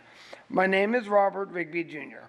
I am the current president of FCPS Pride, a certified organization for LGBTQ employees and allies. I am also in my 20th year of teaching in FCPS. First, I want to say that several parents of transgender students have recently shared with me their positive experiences working with the staff in their schools and the senior leadership staff. Such news makes me proud to be an employee of Fairfax County Public Schools. I would like to speak to Policy 2100 and tie it to its impact on transgender students. That policy includes elements addressing mental health, suicide prevention, and student stress. Many people have spoken here about the stress on transgender youth of not being fully accepted and integrated in school.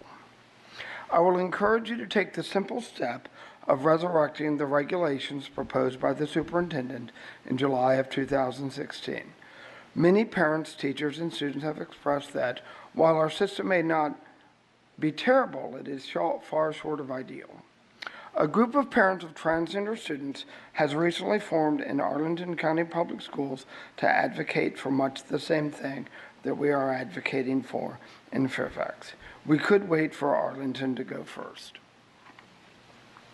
Alas, the General Assembly today in committee tabled the LGBTQ inclusive non-discrimination policies.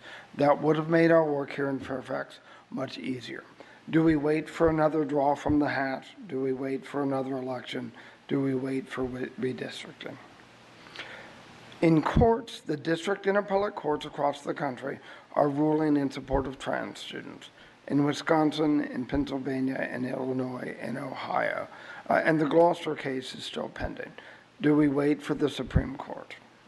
We make accommodations when parents advocate strongly, yes. But what about the children and parents who do not have the resources, information, leisure, and heart to advocate hard? We end up with what Sean Perryman so aptly labeled two Fairfaxes. I myself can afford to be patient, but the children only get to grow up once. So please take action sooner rather than later. Thank you for listening. Thank you. The next speaker is Kathy Mallard. Kathy Mallard? Yes, thank you.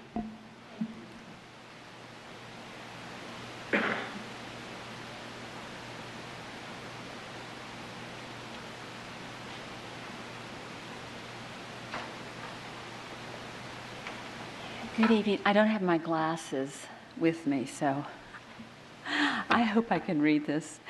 Good evening, Dr. Brabrand or Brabrand? Okay, good. I got that right. And Fairfax County Public School Board, thank you for this opportunity to speak with you regarding Policy 2100. Tonight I speak on behalf of many concerned parents and citizens of Fairfax County, a number of whom are actually across the street tonight meeting with the FLE committee group. As I read over Policy 2100, several items came to my attention.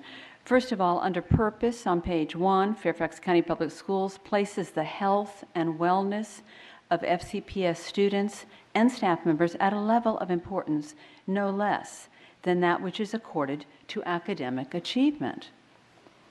Another item, page 1, section 1C, cites the critical need of the school board to respect and collaborate with parents on the health and well-being of their children and the students. Respect and collaboration with parents, so important. Over the course of the last several years, many parents have testified before you.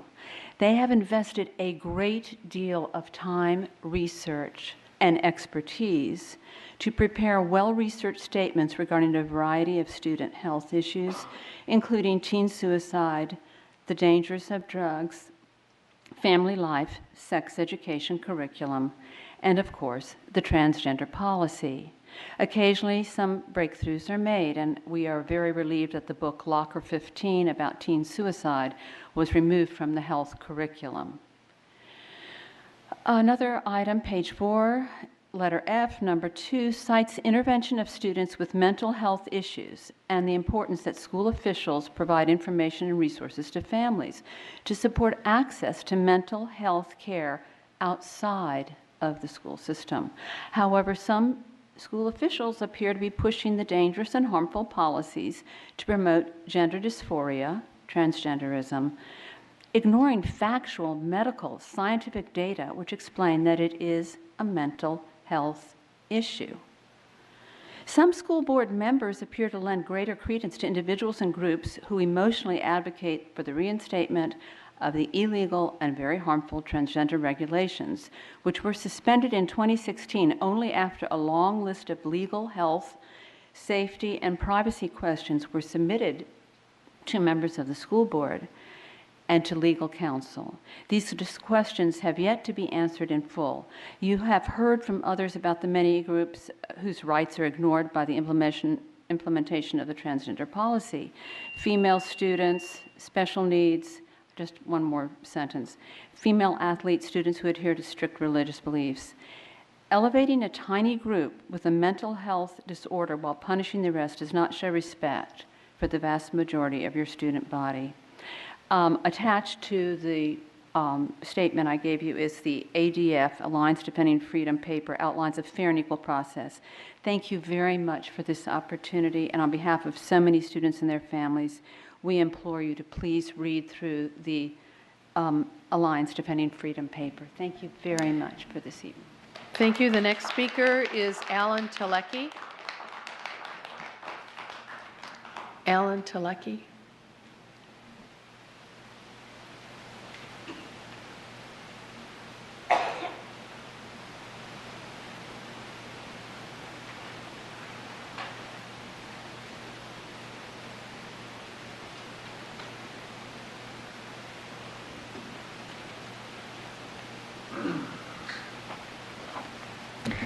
Good evening, Board. My name is Alan Telecki. I'm a resident of Fairfax County since 1972.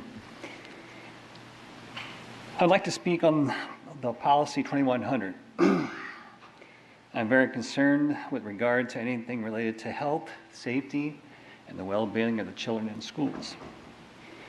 More specifically, I'm alarmed that there is a constant push at these board meetings by activists who advocate policies that would be harmful to children, including to push the reinstatement of the illegal and harmful transgender regulations that were justifiably suspended in July of 2016. And the reason they were suspended in 2016 was because there was a long list of legal, health, safety, and privacy questions submitted to the board and legal counsel, which have not been fully and adequately addressed to the public. And if they have, I suggest a full public disclosure warranted for transparency and review by lawyers, non-consenting parents, and residents. These unresolved questions remain involved in the rights of the children, and parents negatively impacted by such poorly thought out and ill-conceived transgender policy, which include the result of victim groups such as the 10,000 female students who are sexually assaulted victims that can bring on depression, trauma, suicide, and really do not want males in bathrooms, locker rooms where they undress. Many special needs students with anxiety disorders, depression, suicidal thoughts do not want to share showers and bathrooms with the opposite sex. Female athletes who would be discriminated against in direct violation of Title IX and possibly severely injured by allowing males to compete in the same sports. Thousands of children are in poverty in this county who would be taught this confusing, harmful concept which they would have to sort out on top of all the other challenges in life imposed upon them. More than half of the school population are religious ardents, including 35,000 Muslim children, 35,000 Catholic Latino children, and 30,000 evangelical Asian children. It's puzzling how such an oppressive regulation could be considered when it flagrantly violates so many constitutional protections, including the First Amendment. Is Fairfax County really going to punitively coerce speech among the non-consenting, force unwanted association in private facilities, penalize religious students, and ban any news reports that does not affirm the delusions of activists? And it is stunning that the school system would jeopardize the prestigious reputation relying on activists. I'll conclude here by saying the school system should be ensuring the protection of all students to have equal access to the quality education without coercion, harassment, punishment, exploitation by the school system, instead of pushing radical regulations that try to elevate a tiny group with a medical disorder at the expense of others. Thank you very much for your time. Thank you. The next speaker is Kevin Hickerson. All right, palate cleanser. Good evening, school board, Superintendent Brabrand, staff. I don't know, I'm just speaking extemporaneously tonight, and I want to talk about what Dr. Brabrand calls glows and grows, and some of my travels around the county. So I spent my time last year, 75 schools. I've been to 20 this year. And on Tuesday, I spent time at a school that just blew me away. And so I wanted to focus on some of the glows. Terracet Elementary School. First of all, Jeff Plattenberg, great job. And your staff did a great job in that school. Beautiful. If you haven't been there, you should. My staff was wowed, floored by just what FCPS can do. Grows. A couple weeks ago, I know we were talking about CIP. And, you know, the Board of Supervisors has a lot of tough decisions to make. And if we want schools that look just like Terracet, we're going to need to pay for them. And we're going to need to find ways to do so. So, Board of Supervisors, if you're listening, please, let's get on that. More glows.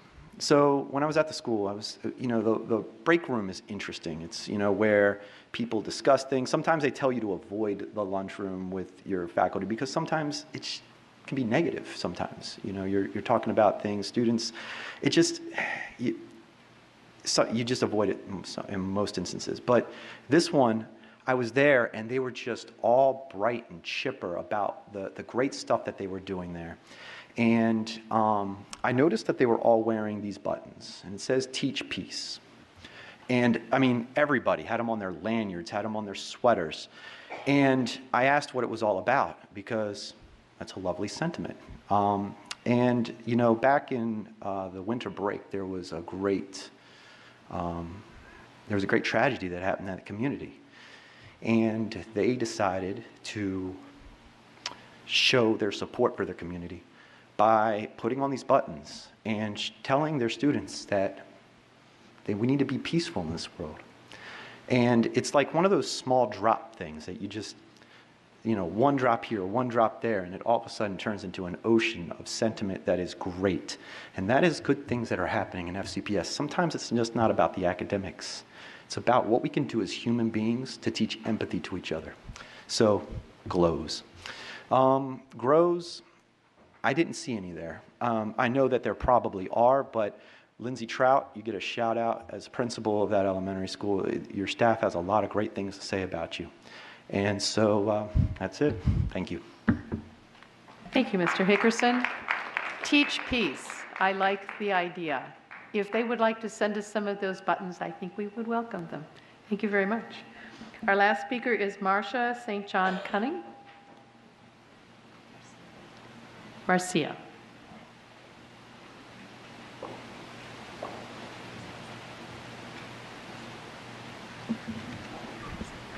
Hi, good evening, school board members, leadership team, and Dr. Brabrand. I'm also speaking extemporaneously. Kevin actually inspired me to do so today.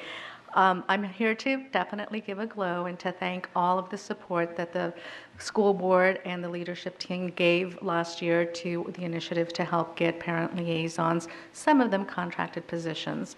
And so I really want to thank you for that, and there's been a great improvement in morale, and I really wish that you could see that across the board. I want to talk to you about this Tuesday, a situation which is multiplied throughout the school system. A 10-year-old little boy, very bright, was having a lot of behavioral issues. Let's bring the mom in to talk to the teacher, the social worker, what's going on. Because of the relationship that the parent liaison had built with this mom, the mom felt comfortable to talk, and to talk to a social worker that sometimes can be very intimidating.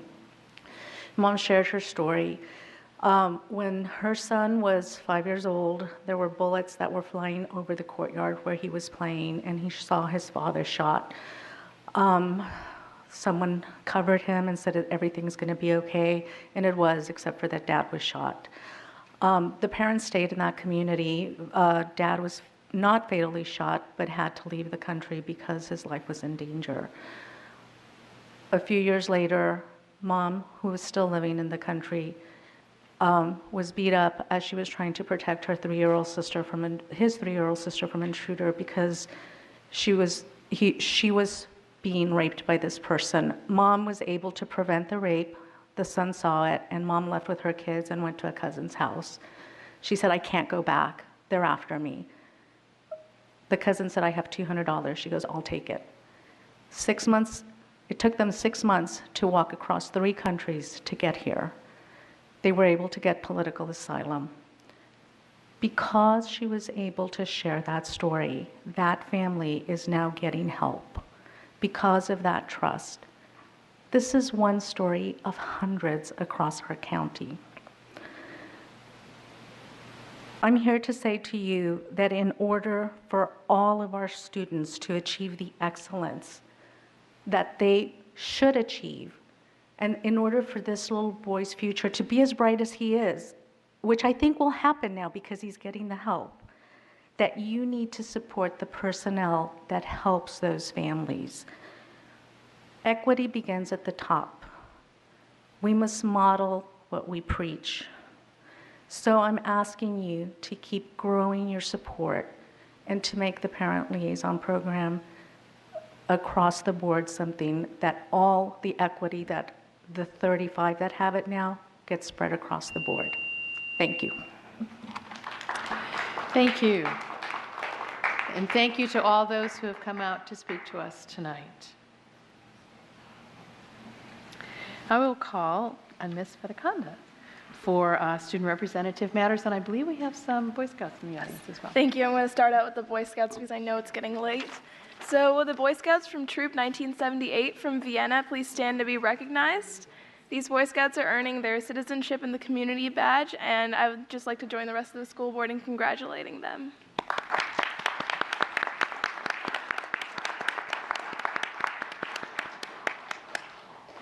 So on the issue for tonight, on the advertised budget, I'd like to provide kind of what I hope that we can accomplish moving forward in the approved budget process. I know that Dr. Brabrand has eliminated the $50 extracurricular activity fee, and I would like to keep that in the approved budget process as a priority, even if we do not receive the total amount of money that we're hoping for. And I'd also like to make sure that we're continuing to track AP participation and receive the data from the opt-out forms that I believe were submitted last week, I think, so that we can see if students are being discouraged by the current fee and can potentially work out a system where we defer some of the cost for AP exams past the sixth exam, maybe through a reduced fee or a sliding scale fee that would allow more students to take AP exams. On Monday, I'll be meeting with the Student Advisory Council to discuss their 4 issues. They're doing student work sessions on the budget, the strategic plan, mental health, and school of the future. So I look forward to bringing you their perspectives on the budget. There will be 1 student from each high school working on each of the topics. Thank you. Thank you very much. Since we did not finish our closed session work, we will go back into closed session after the end of this meeting, so we will not do any confirmation of action taken in closed meeting for those who are keeping track of the agenda. Next is the FY 2019 advertised budget, and I will call on Ms. Evans for a motion.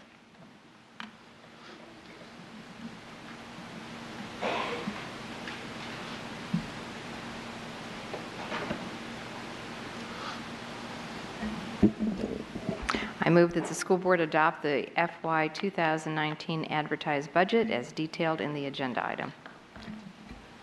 Seconded? Seconded by Mr. Moon. Ms. Evans. Yes, thank you, Madam Chair. I'm very pleased to offer this motion to approve the fiscal year 2019 budget. This is a very straightforward budget this year that recognizes the board's top priority is raising teachers' salaries, as well as improving pay for all of our wonderful employees to keep us competitive. This is a $2.9 billion budget that requests a 4.9% transfer increase from the Board of Supervisors. It would invest another $53 million into improving our teacher salary scales. This investment will bring us closer, but still not all the way, to where our compensation study told us we should be. The budget also calls for step increases for all eligible employees at a cost of $43.9 million and adds $17.9 million for improving pay scales for school-based administrators and employees on our other salary scales. So clearly, this is a budget focused on competitive pay. After years of having made deep cuts where we were not able to provide the pay increases that we would have liked to have provided and which our employees so richly deserved, we are ready to turn a corner. This budget does that by focusing on getting back to where we need to be as a premier school system. While the explosive growth of a few years back has slowed, we still do continue to grow as a school system. An additional $15.8 million is needed in this budget to deal with the additional students that we expect to see next school year, with more of those students qualifying for special needs and for ESOL services. With that, I again want to thank Ms. Quinn and for her entire team for all of her work in putting this budget together and for Dr. Brabrand's leadership.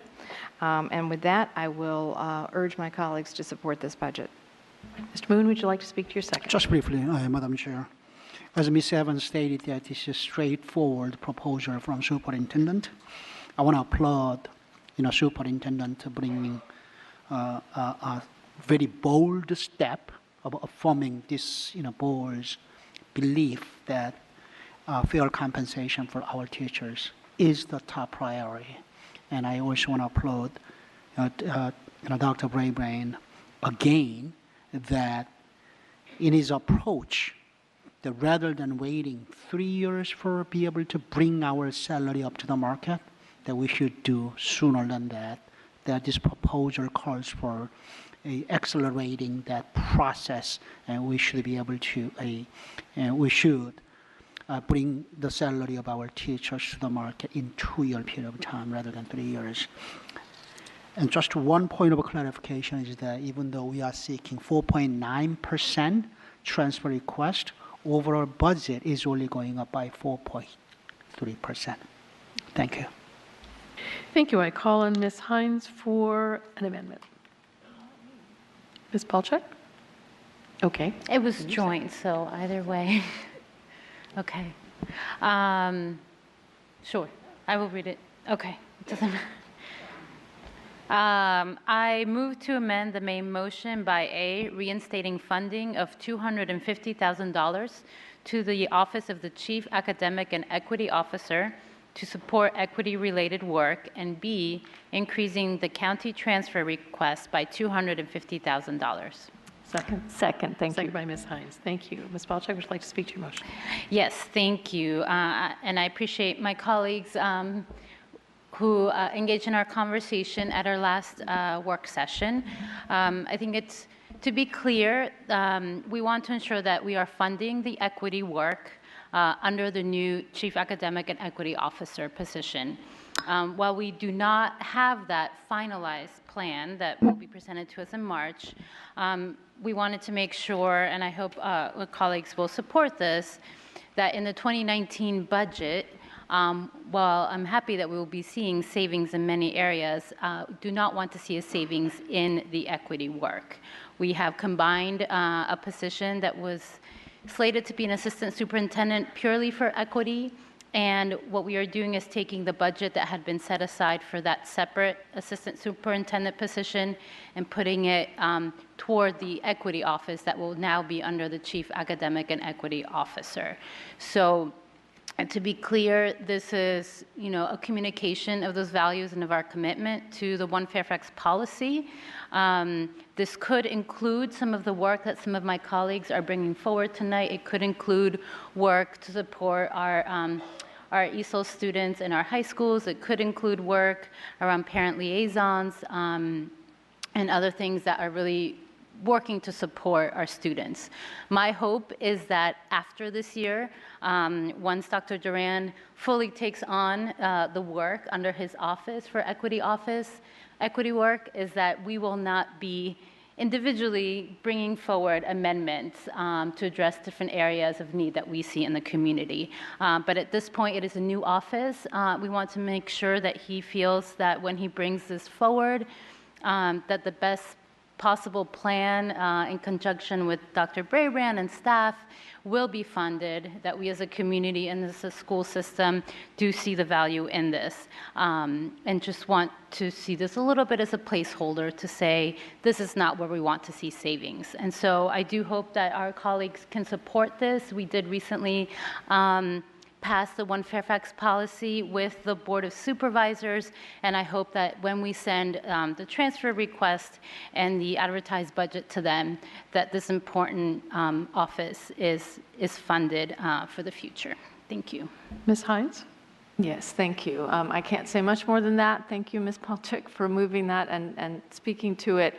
I think, Dr. Brabrand, this is a very good budget. I think we're sending the right message to our funders. We're sending the right message to the community. This school system needs an investment. It needs a significant investment, and we need to put that investment in the people, who are working with the children. The reason that I support this one, what I think is a small change, is just for the optics of going out with that great message and saying, well, and while we're at it, we're going to find this really small, in this grand scheme of things, amount of savings in something that we have all stated is our number one strategic goal, which is to really make progress on our concerns about equity and closing gaps. And so I think generally speaking, my philosophy is to wait till later in the process after we know what our funding is going to be, and then to then kind of lay out all of our priorities and figure out what we can do, what we will do. But this, to me, is important to do at this time because we will have more information soon about how that equity office is going to do its work and what will actually be needed. So I feel like at this time, if we can just take that out of the message we're sending to the community, hold on to it, figure out how much of it we really need, and then pay for it in May with the final budget. So I thank you again, Ms. Palchik, for making this motion. Ms. Corbett-Sanders? Sure. Thank you, and thank you, Ms. Palchik, for bringing this forward. Last year, when we adopted our budget, we talked about our budget being a values budget, that the budget actually demonstrates the values of this school board. And I believe that, Dr. Brabrand, when you brought to us the budget this year, it truly did focus on the values of our community to ensure that we pay all of our teachers a market-based wage, offer competitive salaries, so that we can not only attract the best and the brightest, but we can retain the best and the brightest. So I think that you started with the right balance. However, I do want to talk a little bit about this amendment as a means of increasing the community's awareness of this board's commitment to equity.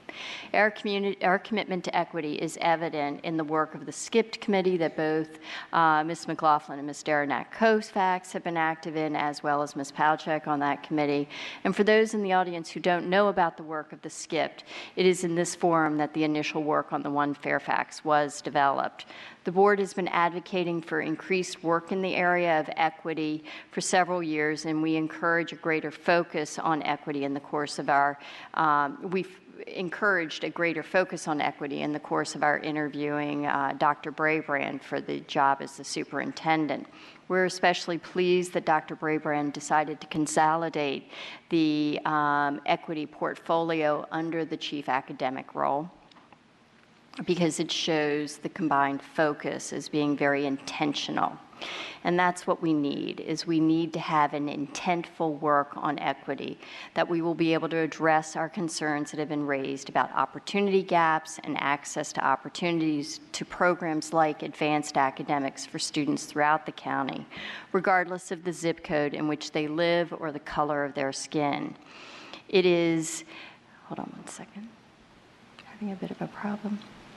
It is through an equity lens that I am optimistic that we will be able to address many of the needs of our English language learners that require both access to English acquisition programs as well as a pathway to success, to successful completion of high school and our college and career ready. Although I am concerned that the $250,000 placeholder does not include a fuller description of how the money will be spent, I am optimistic that the hows and the whys of the equity plan will be provided to us in March per our earlier decision.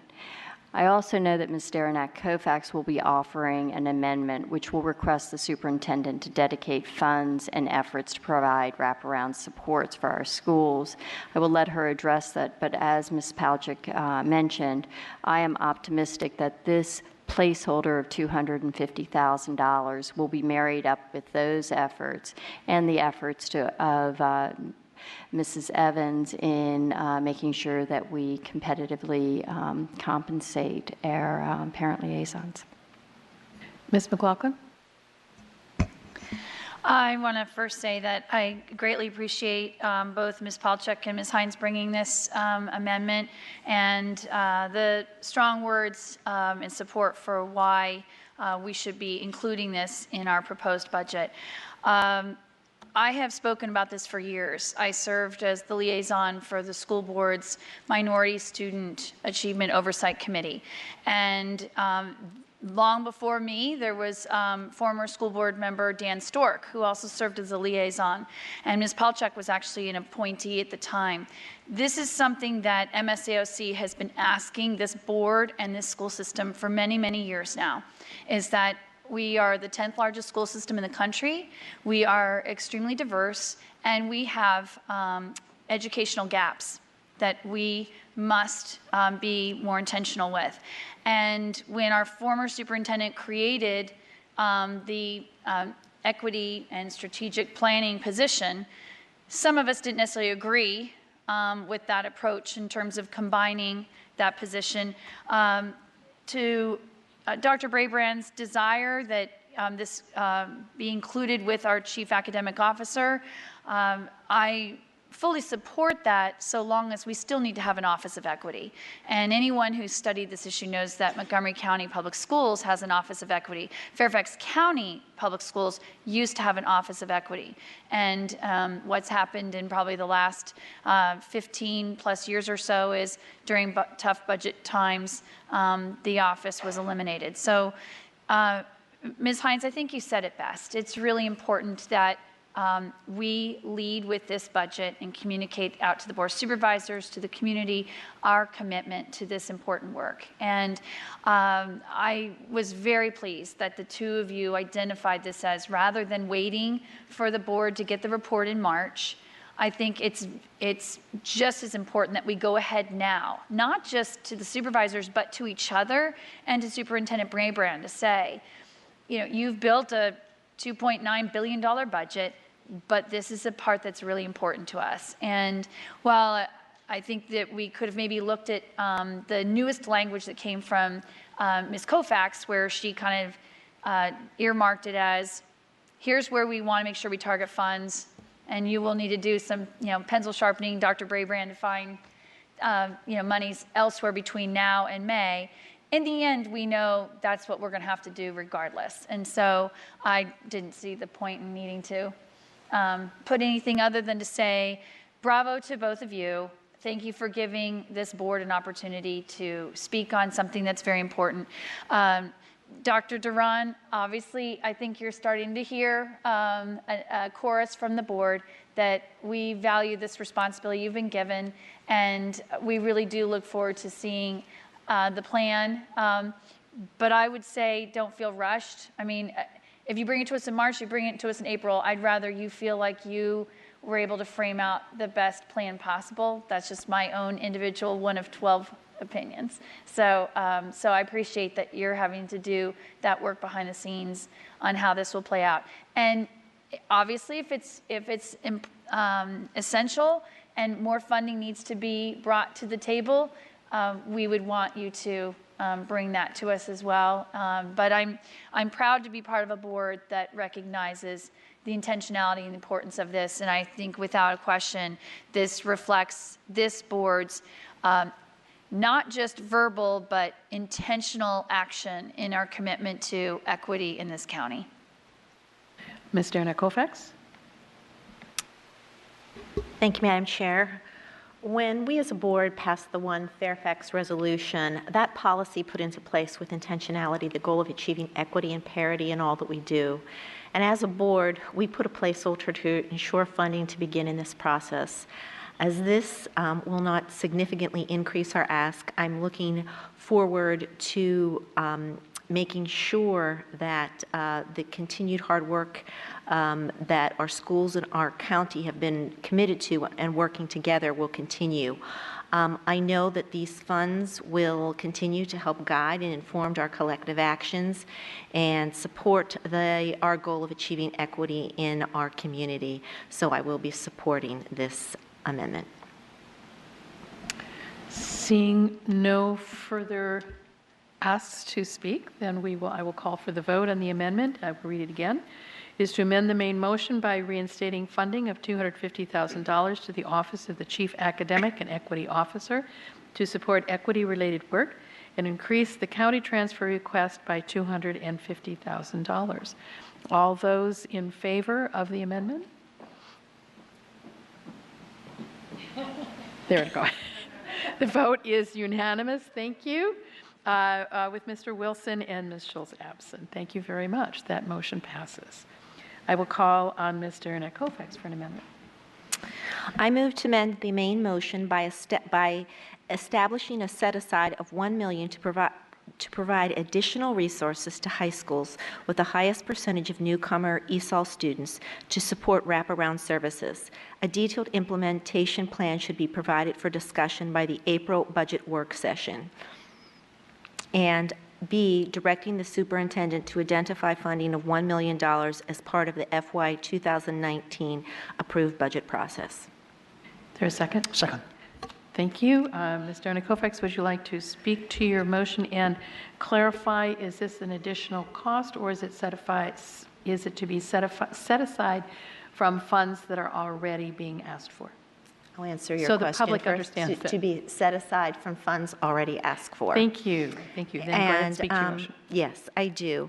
And my colleagues who were here, please indulge me as this is a different forum and different members of the public are here because I said many of these words last week at our budget session. So a little historical perspective about this. About 3.5 years ago, we realized that many of our schools needed additional support for our newcomer students. We saw that not just the number of children was growing, but we were seeing their needs were growing too.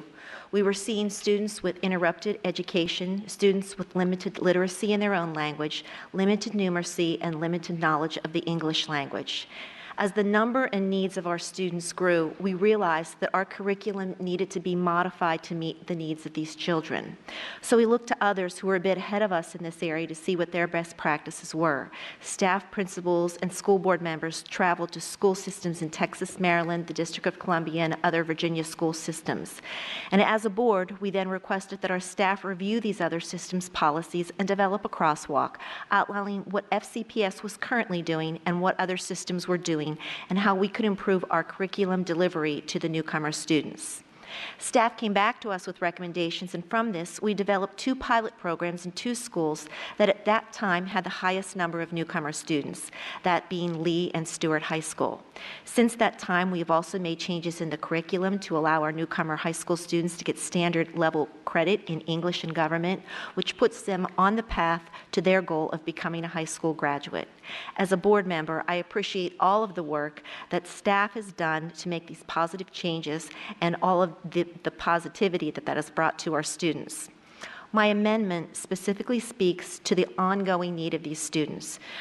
Currently, we have 3,700 students in our system whose needs are the greatest. Those were, as I described, and we call them level 1, level 2, or SIFE students, students with interrupted education.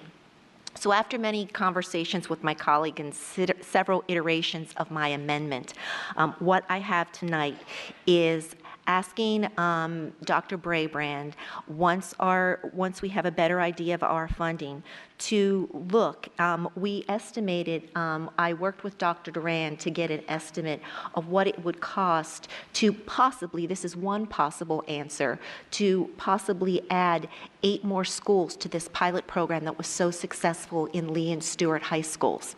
But in speaking to my colleagues, I realized that while this is something that I understand intuitively because I've been involved with it, there were questions.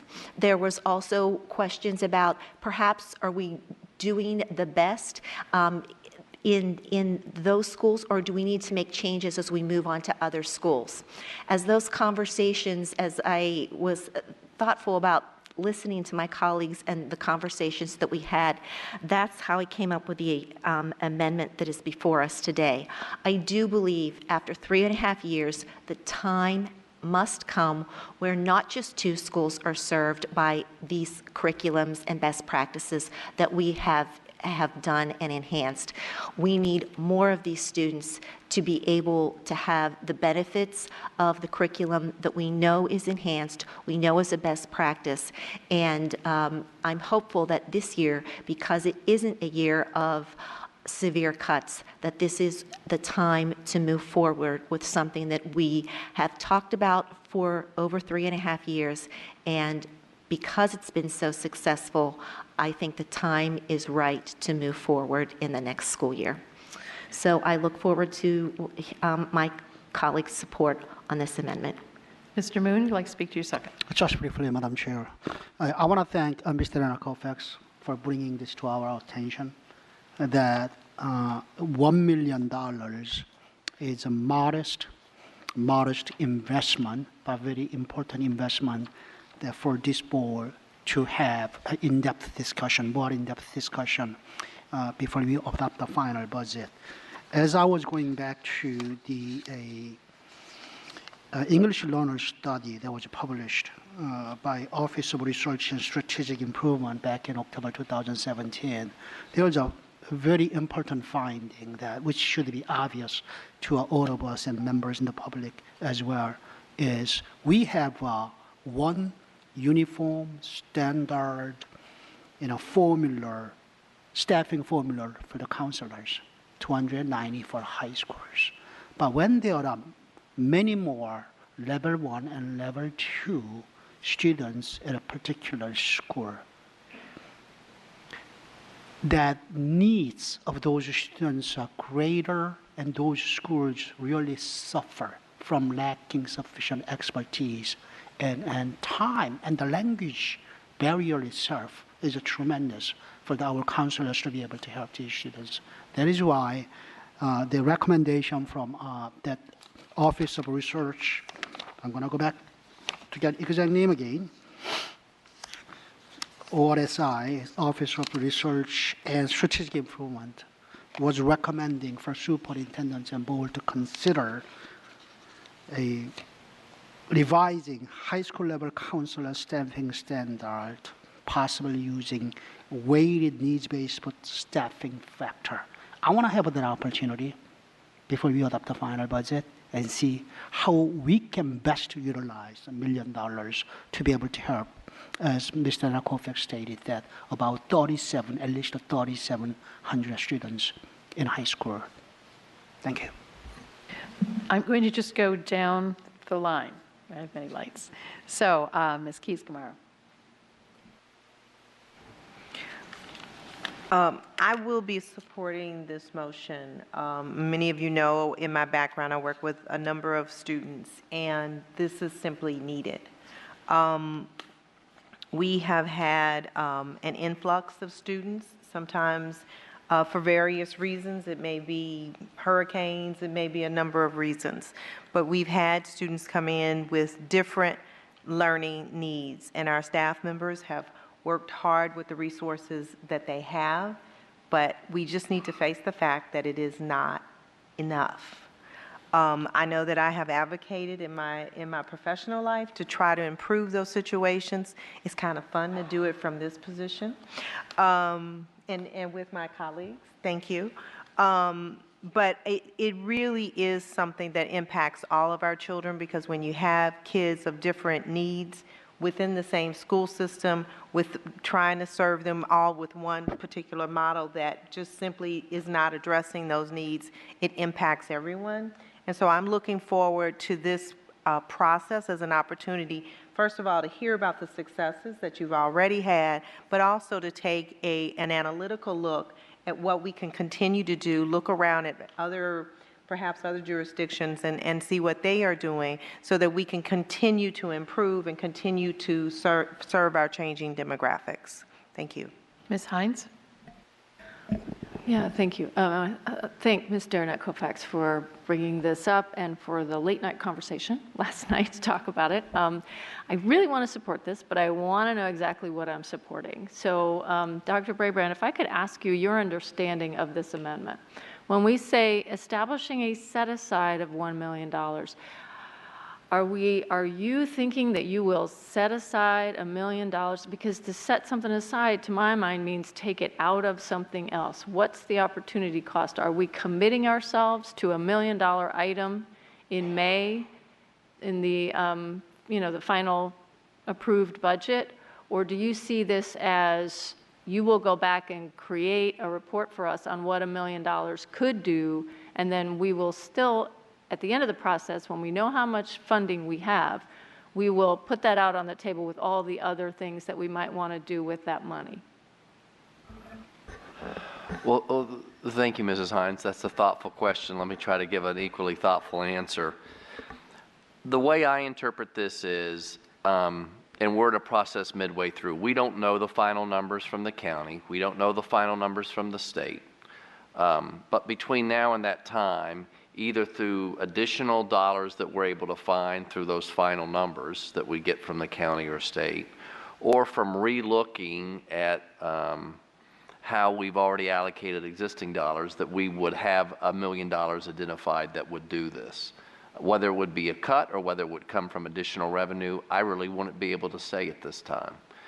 If it ended up being something where it would be having to take from existing resources, it would be my intention on anything where I would do that is I would identify where it was coming from, and then the board could decide whether that $1 million set aside is worth the trade-off or whether to lower that amount. So that's what I would share to you now. And to be honest, I'm reading the language tonight with you. I know there was a lot of activity going on this afternoon, and I was in an all-county principals meeting, so I haven't had full time to digest those numbers. But that's the spirit of it. Either through additional revenues, or I would identify resources I would reallocate and then let the board decide whether that is an appropriate trade-off or not. So then what I'm hearing is if I support this tonight, we are directing you to commit $1 million in, our final, FY 2019 approved budget. There will be $1 million. There will be $1 million item in there for this, no matter what else we might want to do. So let's say in the worst case, we don't get anything we ask for. Do we then say, that this item comes ahead of everything else we might want to do? Am I misunderstanding, Ms. Derenak-Kofax? Yes, you are. Well, the one piece is when I read the second sentence, a detailed implementation plan should be provided for discussion by the April budget work session. Hopefully, we'd be closer to knowing what our numbers would be. And if it wasn't going to be additional dollars, I would be able to say what resources I was taking it from to create that set aside. And that would be as part of the budget work session. I mean, Dr. Braybrand, in our budget, I think, and Ms. Hines, there's always room for movement. This is an intentional step to say, this is what we believe the funding will cost us to bring these additional resources to 8 additional schools. It is my intent at the April work session to have Dr. Duran and his staff and you all present to us if you think the ideas that we've already established at Lee and Stewart are those best practices, if they still would cost that much, and what other options would be. But I think it's extremely important to, as being the budget chair in the past and the chair, I know that there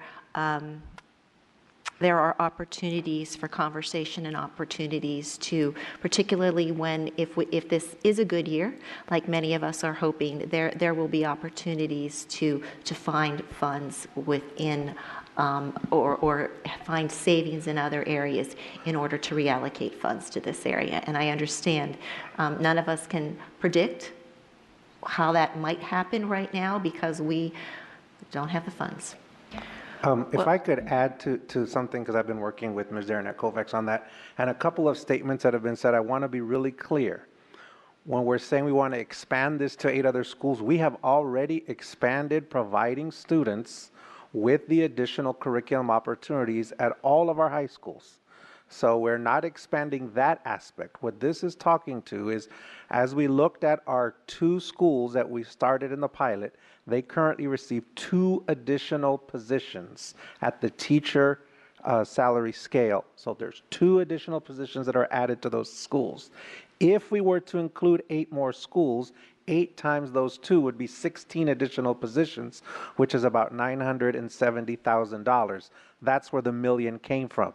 So to provide equity and parity, to provide all the top 10 schools who have a large number of students who are level 1 and level 2 with the same resources we've been providing to Lee and Stewart.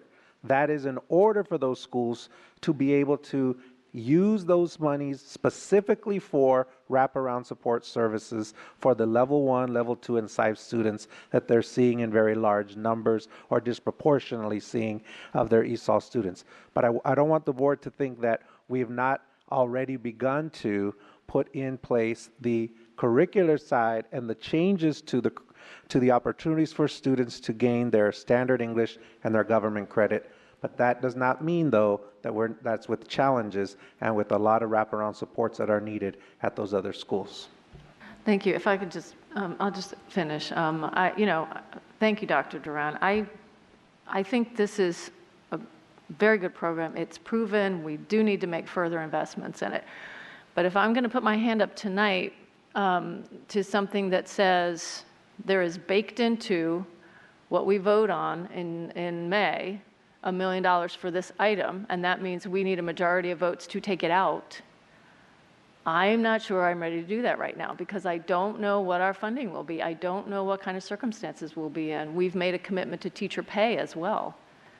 And frankly, I'm glad some people feel really positive and optimistic about the Board of Supervisors this year, but I don't always, I think we can't make assumptions. So anyway, this is my agenda. I'm still unclear about what I'm voting for. If it's just, please come to us in April with a plan that will have about $1 million sticker on it, great. I'm happy to support that. But I am not voting for something that bakes in $1 million item right now. Ms. Corbett-Sanders. Thank you. Thank you, Ms. Derenak-Kofax, Mr. Moon, for bringing this to us tonight.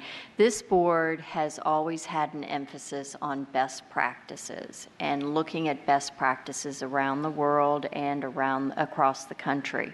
A recent study that was released by the OECD on increased diversity in education recognized that extra funding should be targeted to immigrant students facing a transition into a new education system. This is what this is. This should persist, according to the OECD, this should persist until they have closed gaps with Native students.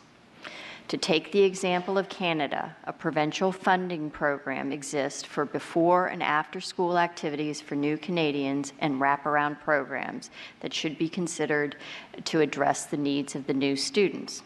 The OECD participants acknowledge that resources are needed for teacher professional development and funding and accessibility of specialist support, such as experts in mental health, trauma response, and those who can identify students at risk were important. These types of investments in these students led to bridging the opportunity gaps and increased social cohesion. So I look forward to supporting this. I look forward to the work of Dr. Duran and his team and what they bring to us in the March-April timeframe on how you'll put best practices in place in the equity area. And I also expect that part of the plan will draw on financial resources that are available through different grant programs of the federal and state government. And so thank you very much for this, and I will be supporting it. Ms. Palchak?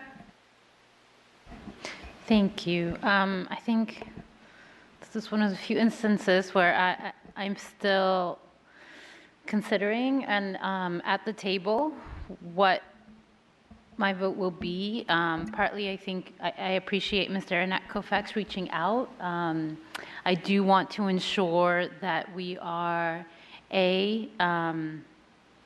empowering Dr. Duran to help us make these decisions and drive them moving forward. I do appreciate that this main motion has changed from the original one because my concern was that while things work in certain areas, and we talked about different districts, every school district is not the same and every school is not the same. So I am much more comfortable with this than with the original motion because I haven't had a chance to reach out to principals and see how they would implement it and what they would implement. I guess my concerns are a little bit aligned with what Ms. Hines was saying. I am more optimistic than in previous years, but I'm not sure what this year will look like. And so I would like to know if we commit to this, does that mean we cannot fund the parent liaison work? Does that mean we can't fund other equity work? I know, I think what I appreciate so much about Dr. Brabrand is he's really pointed out that we've had flat progress on the achievement gap over the past several years. And I want to ensure that what we're doing will really, truly make a difference and move us forward.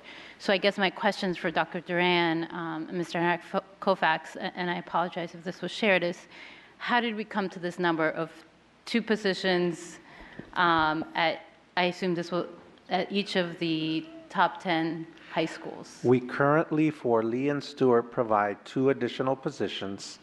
And so in thinking about adding the other 8 schools, looking at the 10 highest schools with level 1 and level 2 and SIFE students, if you multiply 8 times 2, 16 additional positions, comes out to about 963,000. And what is the difference in number between the number of students those 2 staff positions are working with at Lee and Justice High School versus the other schools we're looking at? What is the difference? It would So I guess currently, if you have 2 positions serving how many students in those schools?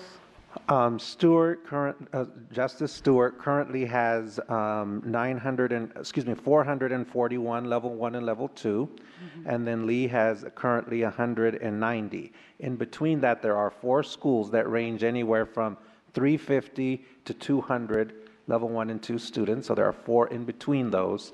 And then there are 6 additional ones that range anywhere from 135 up to 189. Those other additional 4 schools below that. So essentially, the number 10 would be about 135 up to Justice Stewart 441. Okay, so they are within a pretty similar range. Yes, and again, there are 4 in between the 2 schools that actually have, in that middle area that have more than Lee.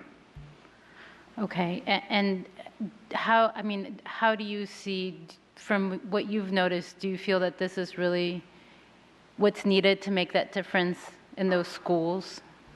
Well, in speaking with I didn't get to speak with today the principal of Stewart, but I spoke with the principal from Lee, and she definitely said that those 2 additional positions have helped her and her team to be able to provide that wraparound support services and being able to dedicate teachers to that, as well as a additional counselor, and adds parent liaison hours to be able to support that population. So definitely it is one that's needed and it's helpful. Again, we have schools that are doing it in those other 8, but it is a challenge. Some of them are having to look at other resources in their current budget to make it happen. So this in some schools is affecting and allowing for more parent liaison hours? Yes. It is, okay. And I guess, do you see this, is this something you were considering, and may I ask, in the plan you were going to bring us in March or April?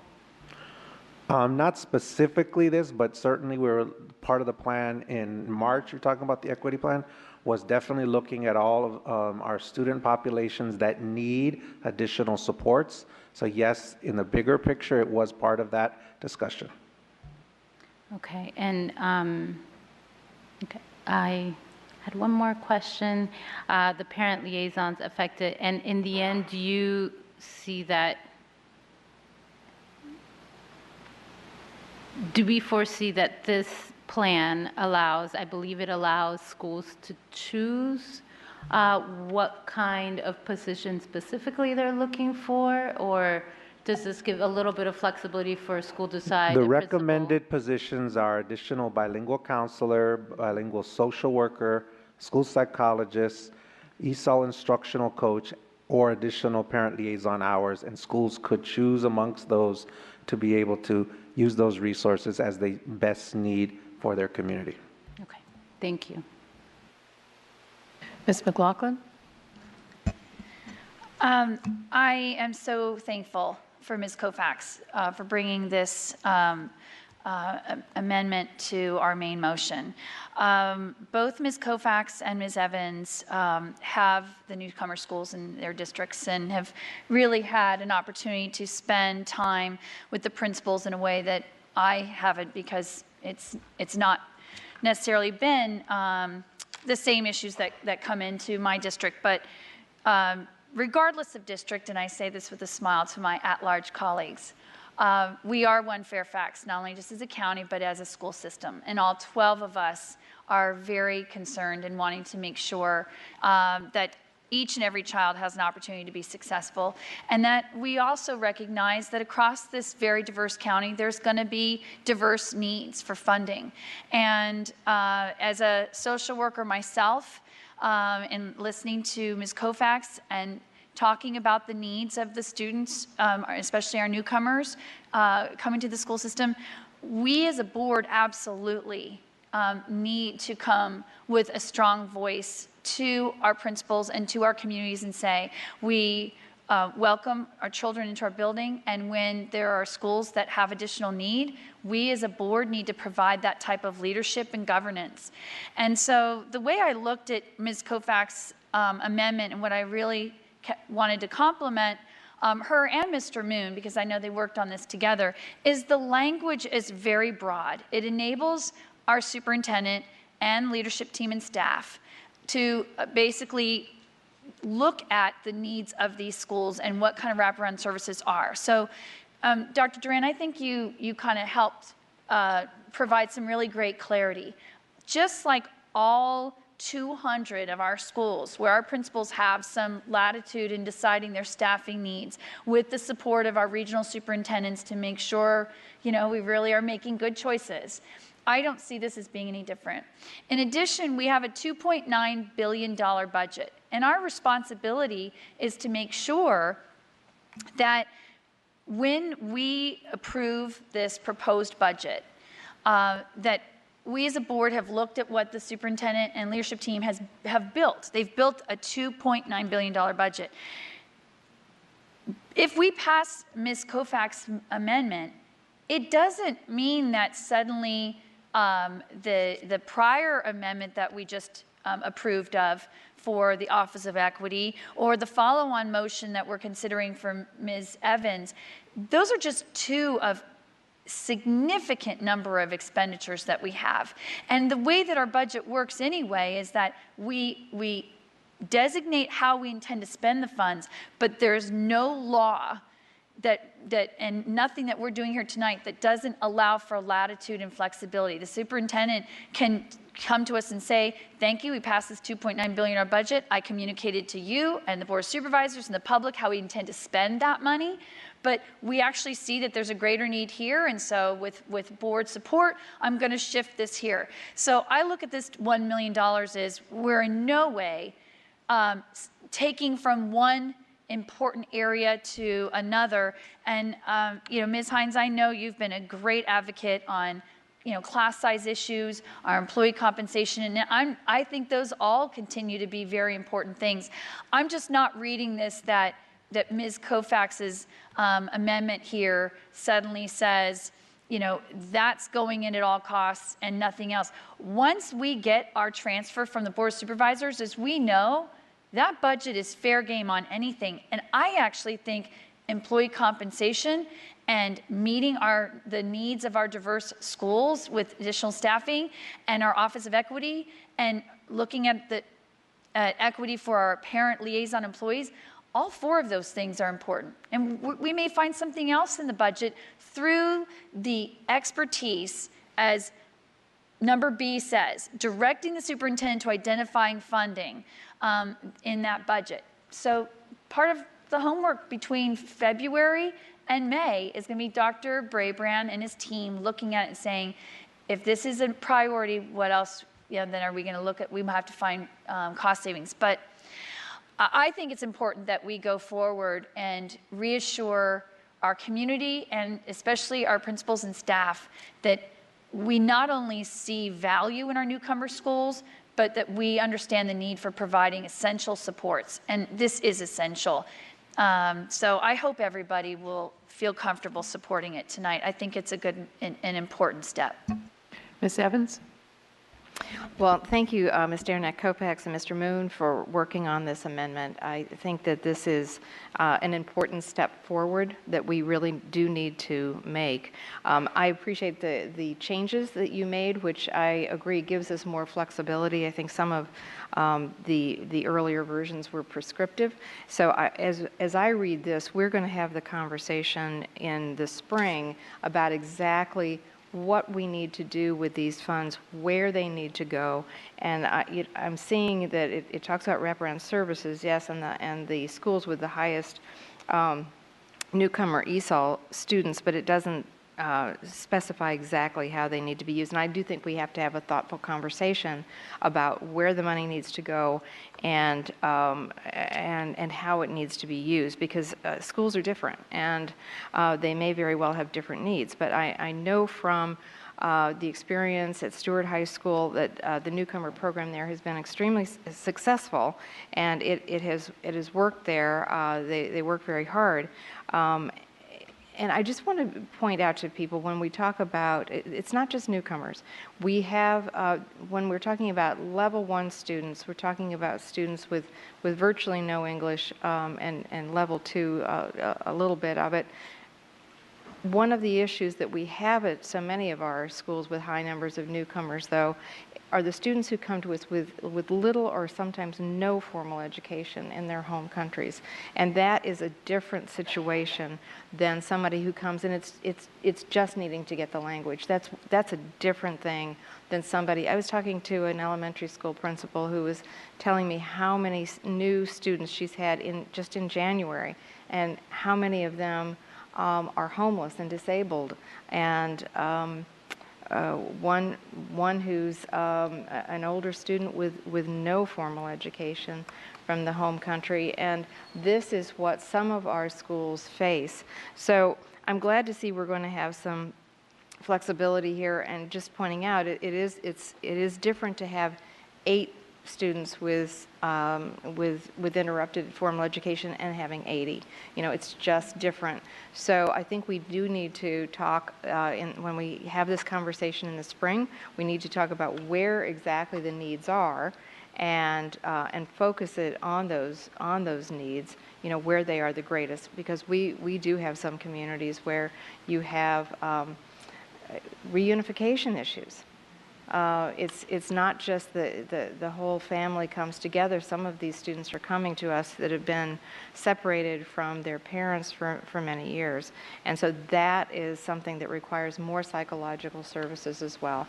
You know, we have students who are homeless. We have students with all kinds of different issues coming from places where they may have been traumatized as well. So we can have that conversation, but I certainly support this amendment the way it's written now, and I look forward to our providing more of these resources directed at the students who need them so very badly. Mr. McElveen?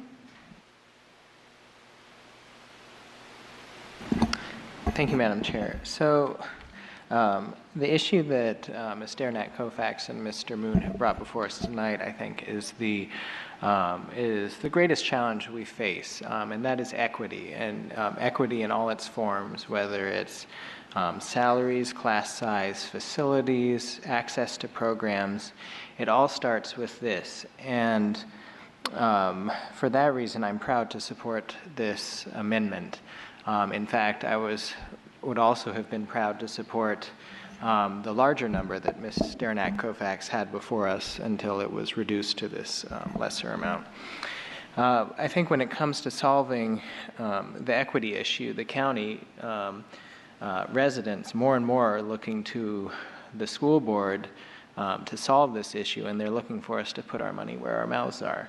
And this does precisely that, and I know we will have further discussions on what precisely this encapsulates, but I think it's an important effort to show the residents of the county that we are serious about this, and now is the time to act. Ms. Keys-Gamarra? I really wanted to just make sure that, and some of my colleagues have cleared up some of the issues that I wanted to discuss, but I also want to make sure I am committing to having this conversation. And when we don't set aside a time, call it Thanksgiving, where family gets together no matter what, no matter how difficult that might be, it's more likely not to happen. And I don't think that we can afford to do that anymore. I see this as a commitment.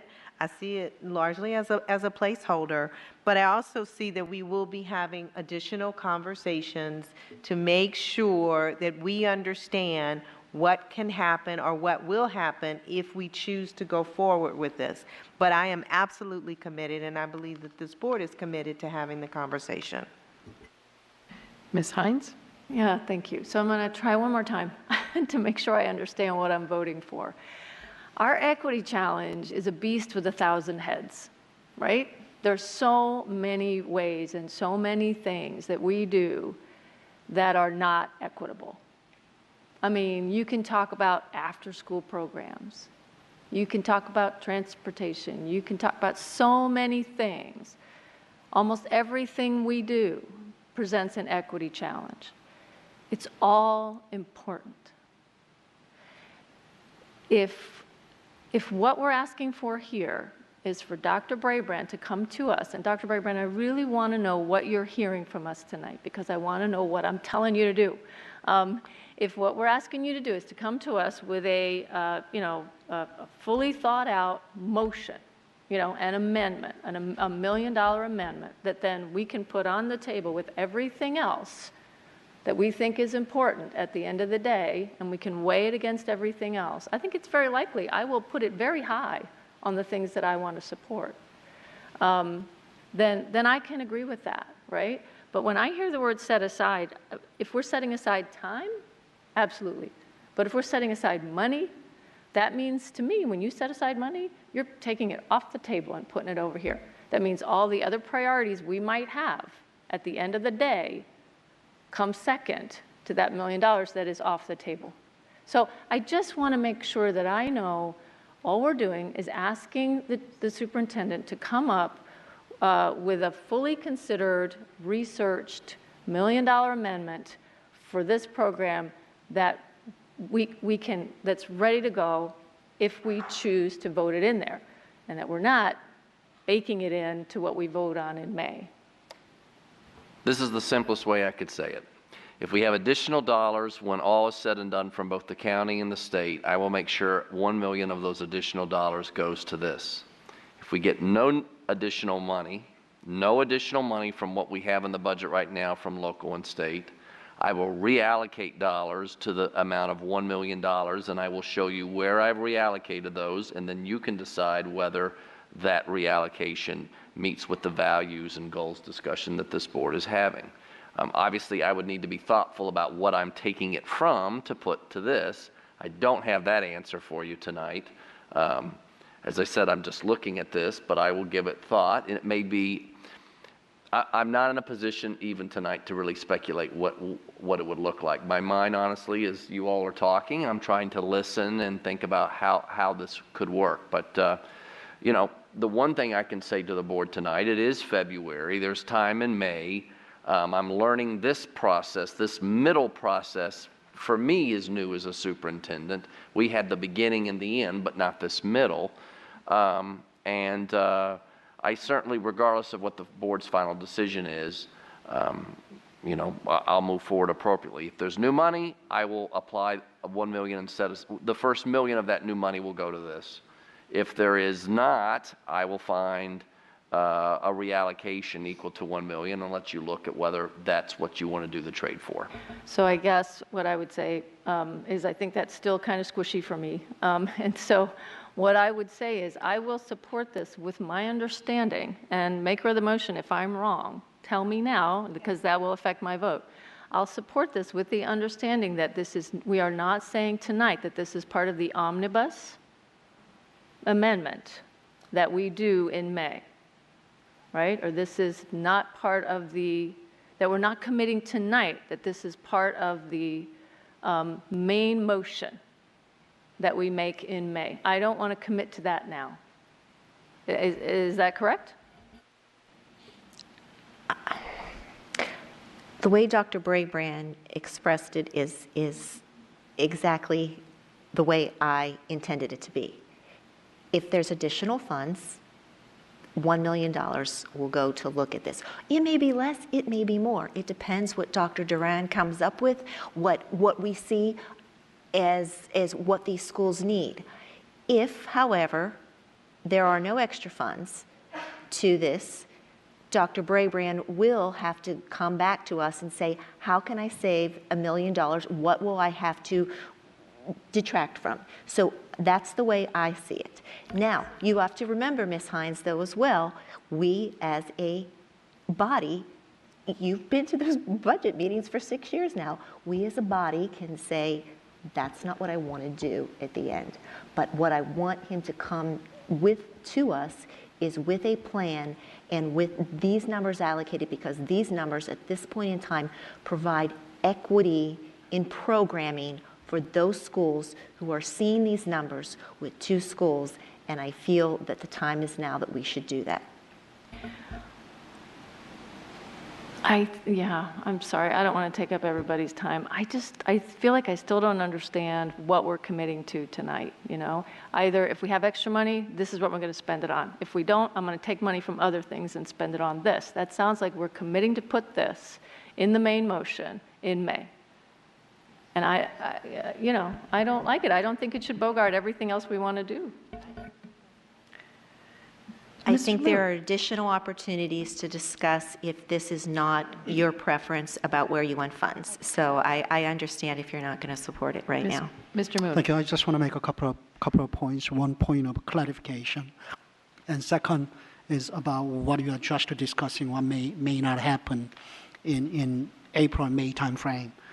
First of all, when Mr. Narcofax initially was sharing with other board members about what she was thinking about doing, I think she thought about adding about 12 positions, that 2 positions each to 4 schools with the highest number of level 1 and level 2, and 1 position each to next 4 schools with the highest level 1 and level 2. So 12 positions as opposed to 16 for about $1 million at the time. And when I saw that, I mean, again, I want to thank Mr. Narcofax for bringing this important issue to my attention and my colleagues' attention, that I felt that by having just this kind of a discussion, a little more in depth with more time rather than at the budget table in April, May timeframe, might give us another, maybe a better opportunity to be able to do something maybe in a more effective way, rather than, for example, it does not necessarily have to be a full position. It could be 3/4 position, depending upon number of level 1, level 2. It could be half a position. It may not have to be just limited to 8 schools. It could be 10 schools. It could be 12 schools, depending upon how our discussion goes and what the recommendation from staff, possibly be. So I want you to have that, have that opportunity, which Mr. Narcofax graciously agreed that there may be a better way to go. But what do I, as to Ms. Hines' question, that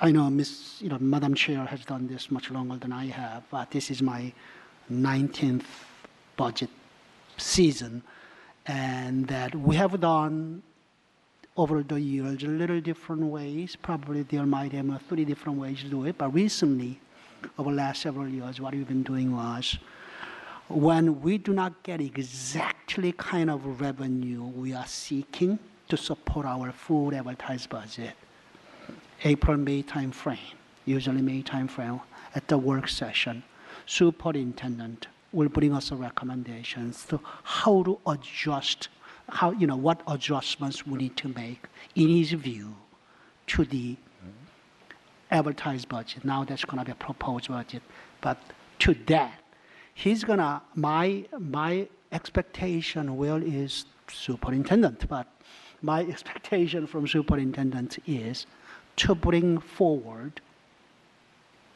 with staff's recommendations based upon this amendment, but at the same time, this is a school. If this amendment passes, this will be a directive to superintendent to bring something to us, a little more detail. But superintendent, in his own professional judgment, can also bring us his own recommendation that based upon overall funding needs and school system needs, this may not be the best way to go. Maybe not full $1 million, it could be $500,000, or maybe not this year. We don't know. We'll have to give him an opportunity. And then board at the time will make a decision what to go into omnibus, basically. We've done that before. That is my expectation. Ms. Palchak, and then Ms. McLaughlin. Thank you. Mr. Moon, I appreciate that. I think that's very helpful.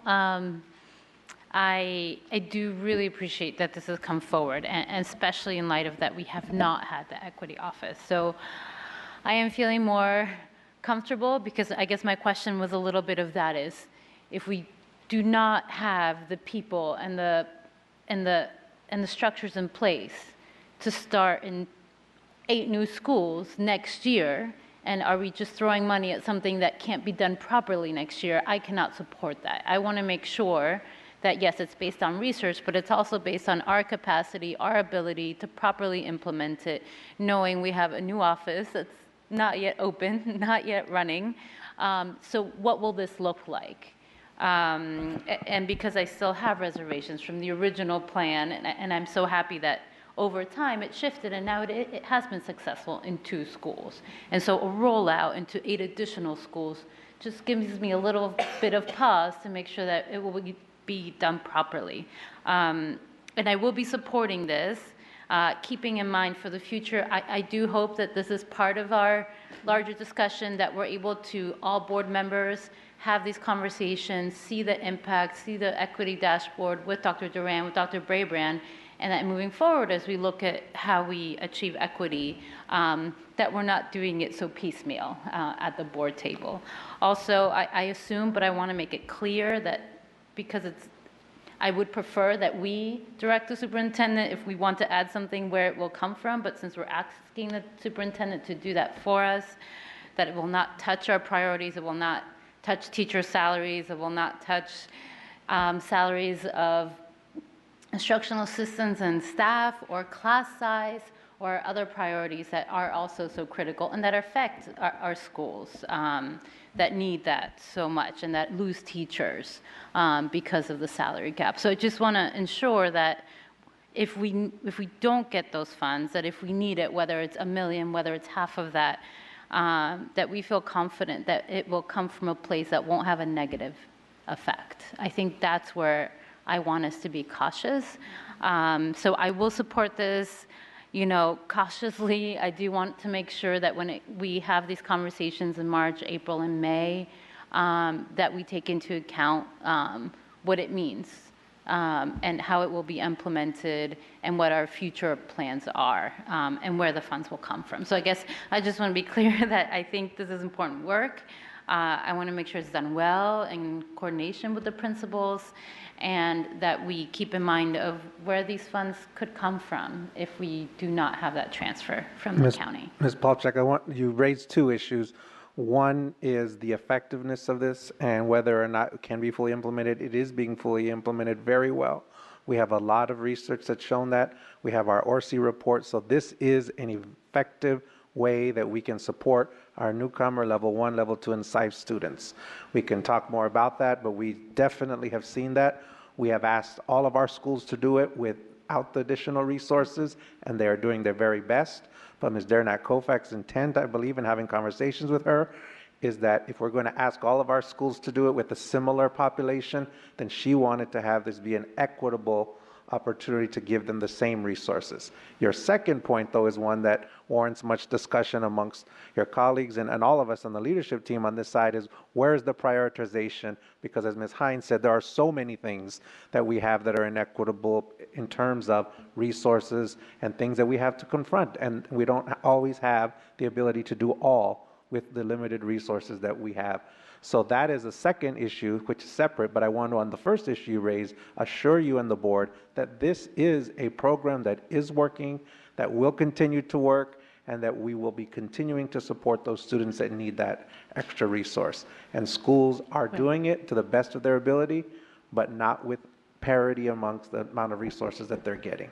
No, and I appreciate that, and I think that's important. And as I heard Ms. Evans speaking, I also heard from that principal is, right, this is the high school level. So it means we're not, yes, high right, looking, I know we have so many needs at pre-K, at elementary school, at middle school. And so just looking at down the road, what will we be doing there for those students? I know that's a big part of our work. And I know that it's being done in our schools. I just want to make sure that we're ready to next year say, here you go, we're going to fund these. Are all of those schools ready? Sure. That's all. Thank you. And it's important to add that as Dr. Raybrand brings a recommendation to the board, that by the time we get to the approved stage, the board can consider that recommendation and weigh a variety of factors and act accordingly. So if the board doesn't feel that the recommendation is appropriate, they don't necessarily have to vote on that recommendation in the positive.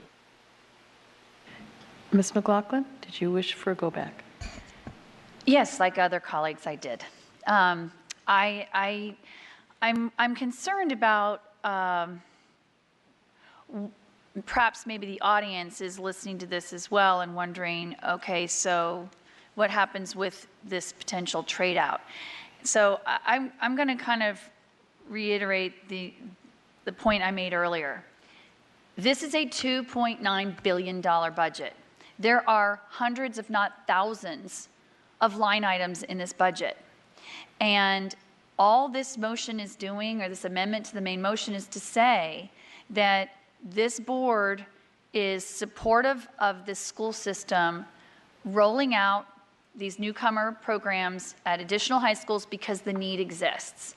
And we want to make sure that we've communicated to our superintendent and to his team that funding for this is important. Whether it had said earmarked instead of established, earmark $1 million. I've been hearing Ms. Hines, and I guess I'm trying to hopefully maybe reassure her. Nothing's saying that this set aside is that sacrosanct. Like that's the $1 million that's untouchable, and it's in this, crystal box locked up, and everything else can get slashed and cut if we don't get enough money, but that's sacred. I didn't hear that. What I heard is it wasn't included in our proposed budget. It is a priority. It's important, but I like the idea that the 7 or more of us tonight put this in and say it now becomes our proposed budget. And it's not part of an omnibus, it is part of our budget. And then if we don't get our 4.9% transfer, then we're going to have our work cut out for us to not just address this $1 million, we're going to have our work cut out for all of our new spending. But our new spending may end up being our top priority. $1 million is a tiny drop in the bucket compared to the $100 million or so that we're saying we need over next year. And I cannot imagine being a board member supporting a rollout of additional newcomer schools and not providing the sufficient staffing support that's needed, or whatever the resources are, which is what's staying here, additional resources. And that is where the subject matter expertise of Dr. Duran and his team are going to look at it and say, all right, we heard from you that you believe in our newcomer schools, you believe in the progress they're making, and we understand you've now been intentional in your commitment to making sure that we're earmarking, setting aside this $1 million to make sure we can do it. I don't want Ms. Koufax to have to come back and barter one line item over another line item. This one, to me, rises to the top with the other things that we prioritize of class size and employee compensation. But the real work is going to be once we get our transfer and we figure out how we're going to spread the dollars around. But this one, we got to do it. And I hope everybody will support it. Okay, thank you. I will support this amendment. I see it as an important value statement. Well, the reality is, come May, when we know exactly how much money we have, basically the entire budget is back on the table for our discussion. But I believe what this does is it enables us, it commits us to a hard discussion. And we know that in March we will be getting a report on our equity plan, so that all of those things are very important to us, and in the end we have to figure out exactly how we are going to approach them all. So with that, I will call for the vote, and the amendment is to establish a set-aside of $1 million to provide additional resources to high schools with the highest percentage of newcomer ESOL students to support wraparound services. A detailed implementation plan should be provided for discussion by the April budget work session, and then direct the superintendent to identify funding of $1 million as part of the FY 2019, in other words, internal to the budget, not asking for an increase in the bottom line. So with that, all those in favor of the amendment? That is Evans, McLaughlin, Palchak, McElveen, Corbett Sanders, Strauss, Moon, Derenak Kofex, Keys Gamara. Opposed? Abstention. Ms. Hines, thank you. That carries. Now we are back to the main motion as amended, correct? I do not see any other calls. All right. I am not. Yes. Yes. We're voting on the main. Yes, we're voting on the main motion as amended. Right, but you asked if anybody wants to speak to the main. Oh, yes. Well, first I needed to know if there were any other amendments that were going to come to the floor that I'm not aware of. That's what I wanted to make sure. Okay. Seeing no other amendments coming to the floor, then what we have is the main motion as amended. So if there are others who would like to speak then on the main motion as amended. Ms. McLaughlin? Yes, I put my light on like I'm supposed to. I wanted to say, since this is the first proposed budget from Dr. Brabrand, that I very much appreciate the approach you've taken with this and the quick work you've done with your team. This, as you can see from a virtually empty auditorium, is because the approach you've taken is to say, look, we've got key priorities, and that's employee compensation. It's trying to reduce our class size.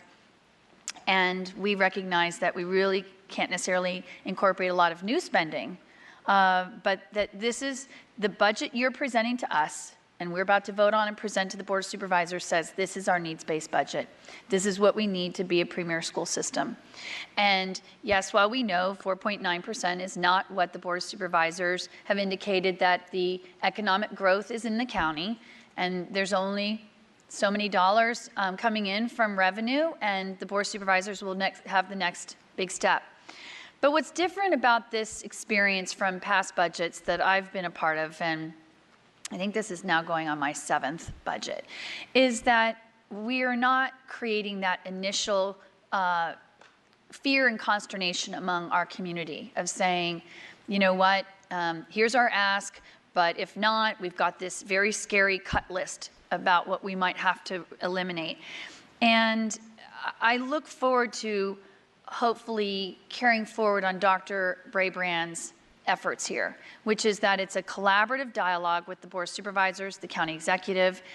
We do the very best we can to say, here's our need. They end up looking at the needs of the other departments, and that from there, they'll look at ensuring that by history, we typically get about 52–53% of the revenue that comes into the county.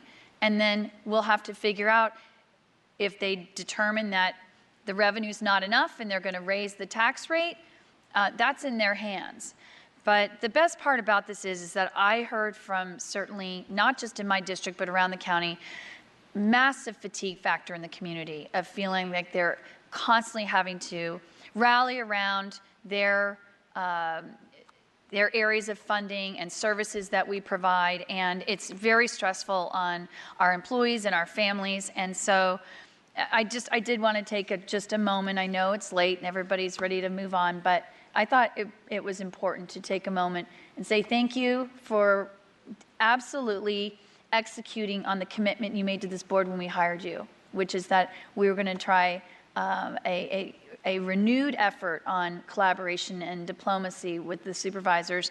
And I feel very comfortable telling my supervisor in Braddock District and all of the supervisors, we understand we're asking for more than the guidance you gave us, but we're also presenting you the reality. And then it will be incumbent upon the 12 of us to also continue to communicate with our supervisors how important getting as close to the 4.9% request, getting funded is imperative. And we certainly encourage our families and our employees and our teacher associations, employee associations to help us with that.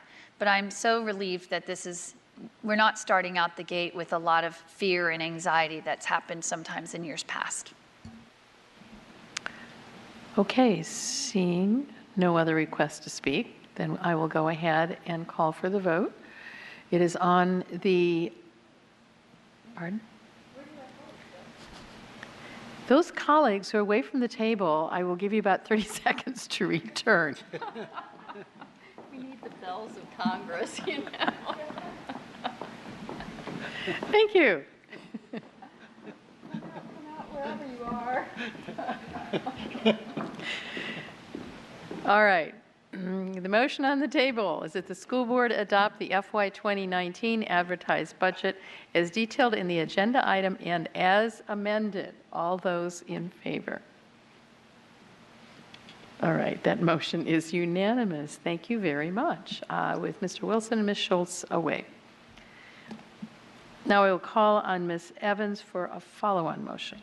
Yes, thank you, Madam Chair. I move to direct the superintendent as part of the FY 2019 approved budget process to prioritize the funding required not to exceed $0.6 million to provide full benefits, e.g. health insurance and retirement, to those parent liaisons working an average of 25 to 29 hours per week. Full benefits are offered currently to those parent liaisons working an average of 30 or more hours a week. Seconded by Ms. Palchik. Ms. Evans, would you like to speak to it? Yes, I would, Madam Chair. Just briefly, last year we took a major step forward in recognizing the critical position that and role that the parent liaisons play in so many of our schools, particularly our high needs schools, by putting them on a salary scale and making them eligible for step increases. At the same time, we also provided full benefits for those that worked at least 30 hours a week. And that was a great start. We put them on the same Schedule H with bus drivers and food service workers, but at the same time we didn't we still have a couple of steps more to go to provide more of the parent liaisons, to have more of them be eligible to get health benefits and retirement benefits. So with this, I'm hoping that we can add those parent liaisons who average at least 25 hours a week. And the fact of the matter is we know that they pack many, many things into those 25 or 30 or 39 hours a week that parent liaisons work. We heard from one tonight. Thank you for talking about all of the very important issues that parent liaisons take on. At high needs schools, these are absolutely imperative for bringing our students and our families into to bring them into the schools and for student success. So I'm hoping that my colleagues will support this and bring more of these employees into the being eligible for full benefits. Ms. Palchik? Yes, thank you. I want to thank Ms. Evans for continuing to bring this to our attention to ensure that we do find equity as we talk about that this evening for our parent liaisons. I think we often talk about some of the invisible barriers for students to be able to learn and to thrive in our school system. And personally knowing what a difference it would have made to have a parent liaison and to see so many of our kids in our schools today and our families so grateful for the support, for being able to navigate our system. They do everything from interpreting to being informal social workers, connecting families to legal assistance, food, transportation, and so much. They wear so many hats.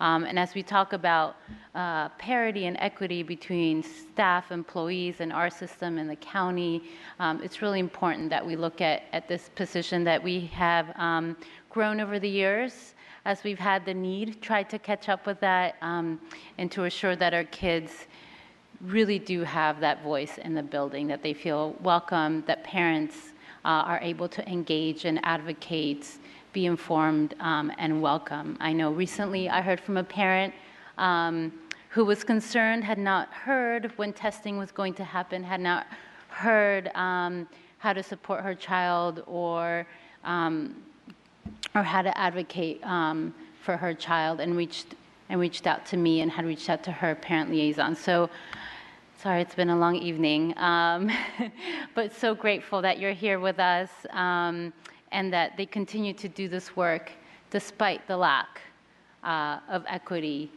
in the positions and in the ability to ensure that they put in so many hours for our kids, often beyond what they are paid, and to ensure that they're able to have health benefits and to have parity with our staff. So I know tonight I'm actually very grateful that beyond such a wonderful budget, my fellow members and I are looking at how to address equity in our system and ensure that we work toward closing the achievement gaps and supporting our students. And this is one very, very key component to that. So I hope that our fellow board members will support it. Once again, this is giving our superintendent a little bit more work to help us figure out how we will fund this moving forward. And hopefully we'll also send a message to our community and to our colleagues and partners on the Board of Supervisors and down in Richmond that we need to fund these priorities for our schools and our kids. Ms. Hines? Yeah, thank you. And thank you, Ms. Evans, for being persistent on this. You are a persistent voice for something that's very important. I will be supporting this. My feeling is that doing this sort of thing as a follow-on motion, making it clear that this is a priority and that we would like the superintendent to spend some time in the next couple months as we talk about the budget, bringing to us something that we're pretty clear about what we'd like it to look like, right? And then giving us a chance to talk about it. This, I feel like this is a better way to do what I think Ms. Derenak-Kofax was trying to do, and I apologize if I'm getting hung up on language, but I think set aside says something to me that's different from prioritize. You know, I think we're going to be making priorities, but this will give us a chance to take a look at a sort of a fully cooked amendment, right? That then we can be knowledgeable about as we go forward. So I appreciate this, and I'll be supporting it. Ms. Corbett-Sanders. Thank you. So every year we have themes. Last year it was the values budget. This year is really about equity. And I am so proud of this board because of its focus on equity. We've talked about equity in 3 separate areas tonight. One is with a $250,000 increase to the budget ask to ensure that the Office of Equity has the resources necessary to achieve our objectives. We have a second area which we talked about a few moments ago about addressing the needs of our newcomers and making sure that the schools that have higher percentages of newcomers are able to have the resources on par with other schools that have newcomers, so equity. And so now we talk about our heartbeat, our heart of our organization, our parent liaisons. And our parent liaisons are really the heart of many of our schools. They are the ambassadors. They are the point of contact that welcomes the newcomer families into our community. They are the ones who are there answering questions, developing those close relationships that then allow us to best meet each of these children by name and need. And so The other thing about our parent liaisons is they are the only part-time employees that work this number of hours that aren't, or maybe not the only, but they are one of the groups of part-time employees that does not receive the same benefits as other employees that work similar amounts of hours. And so what our parent liaisons do is they often take on multiple jobs to be able to make sure that they have benefits to take care of their own families, while at the same time often going beyond the number of hours that are allocated to them to meet the needs of the families that they so love. And so I am happy to support this. I will encourage Dr. Brabrand and Dr. Duran to take a look at all three of these, the two amendments and the motion, to see how we can weave them together into a coherent approach, a holistic plan. And so hopefully that will be part of the conversation we have in March and April. So I'm happy to support. Ms. Darren Kofax? Yes, I know Ms. Evans and I have talked about this and the need to ensure that our parent liaisons who work so hard for us get the support that they need, and this shows them that we value their professionalism, and this is something that we as a system can offer them. So I thank you for bringing this forward. This has also been one that you've been working on piece by piece for several years. So thank you, and I'll be happy to support it as well. Ms. McLaughlin?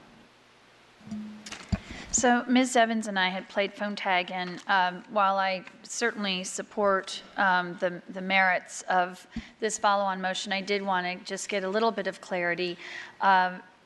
Do we know, in terms of our own employees in the school system, if they work less than 30 hours, and in this case the 25 to 29 hours, do we already provide full benefits to other employees within the system?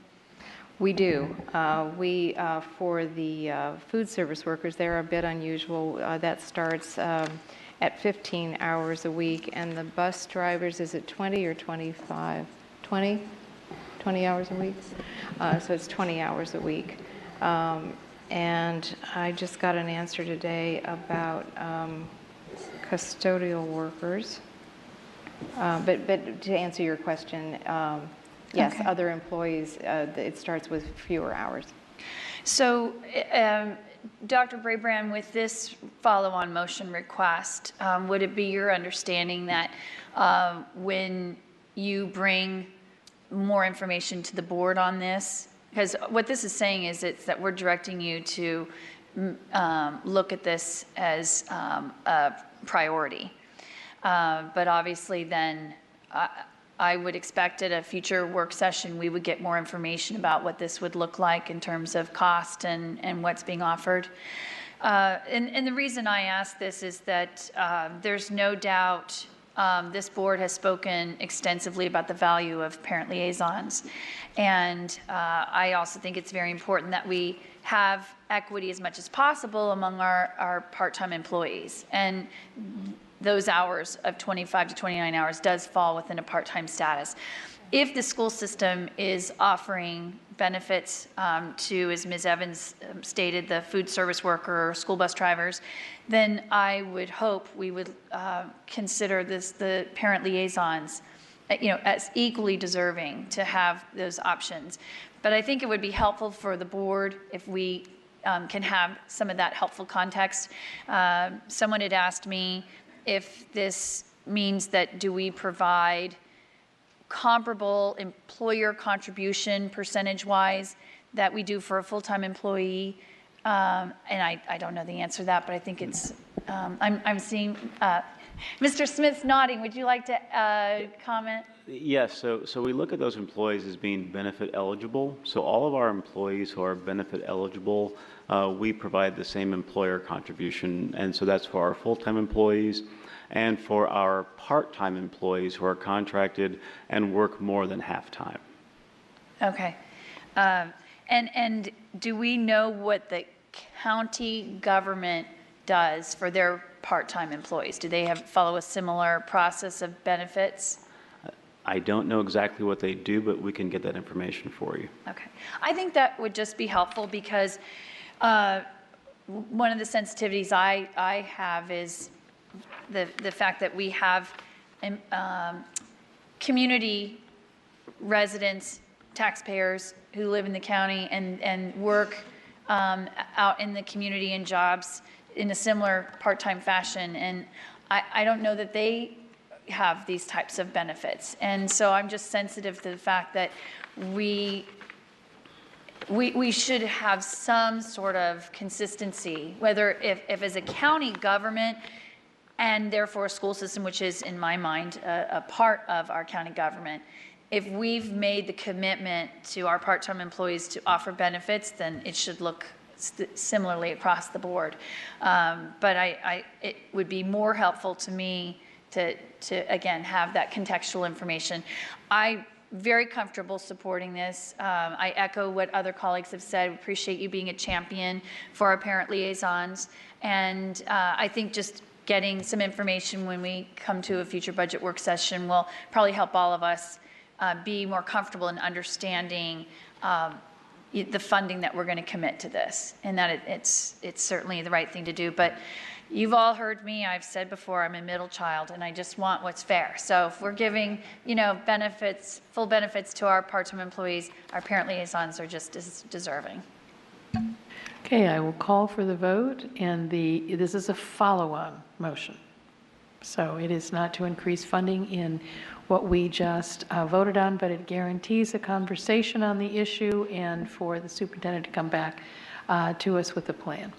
So this is a move to direct the superintendent as part of the FY 2019 approved budget process to prioritize funding required not to exceed $0.6 million to provide full benefits, health insurance and retirement to those parent liaisons working on average of 25 to 29 hours per week. Full benefits are offered currently to those parent liaisons working on an average of 30 or more hours per week. All those in favor?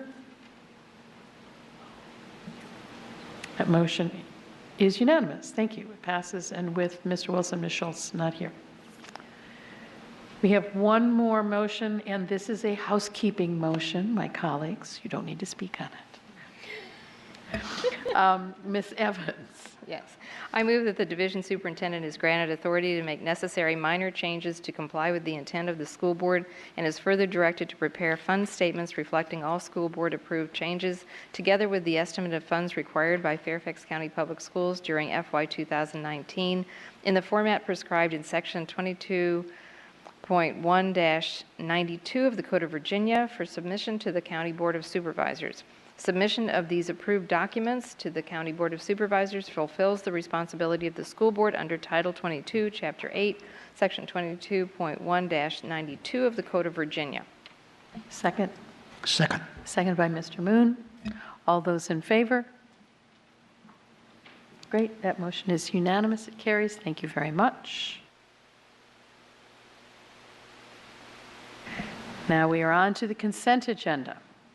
Our adopted rules of parliamentary procedures, Robert's Rules, provides for a consent agenda listing several items of approval of the board by a single motion. Many items listed have gone through board review, and documentation has been provided to all board members and the public in advance. Items may be removed from the consent agenda at the request of any board member prior to the meeting. 6.01, approve the minutes of the January 25th, 2018 regular school board meeting. 6.02, appoint individuals to serve on committees as detailed in the agenda item. 6.03, award the contract for the exterior home side bleacher and press box replacement at Annandale High School to the lowest responsive and responsible bidder, Dant Clayton Corporation, in the amount of $598,900, and authorize the division superintendent or the assistant superintendent of facilities and transportation services to execute and administer the contract on behalf of the school board. 6.04, award the contract for the telescopic bleacher replacement at Lake Braddock Secondary School to the lowest responsive and responsible bidder, TJ Distributors of Maryland, Inc., in the amount of $286,100, and authorize the division superintendent or the assistant superintendent of facilities and transportation services to execute and administer the contract on behalf of the school board. 6.05, approve the appointment of Chase Ramey to the ERFC Board of Trustees through June 30th, 2018. 6.06, award a contract for the Rocky Run Middle School renovation project to the lowest responsive and responsible bidder, Keller Brothers, Inc., in the amount of $36,968,000, and authorize the division superintendent or the assistant superintendent of facilities and transportation services to execute, deliver, and administer the contract on behalf of the school board. 6.07, approve the request to submit the secondary transition to employment program STEP for the VSBA Excellence in Workforce Readiness Award 2018. Congratulations. Thank you very much, Dr. Braybrand. Is there any objection to approving the consent agenda? Seeing none and hearing none, the consent agenda is approved. New business. The following are new business items. There will not be a vote tonight on these items, but action is scheduled at a future meeting. 7.01, approve a standard boundary adjustment of some Jackson Middle School students to Thoreau Middle School. Any approved boundary adjustment related to Jackson Middle School will not change the high school boundary.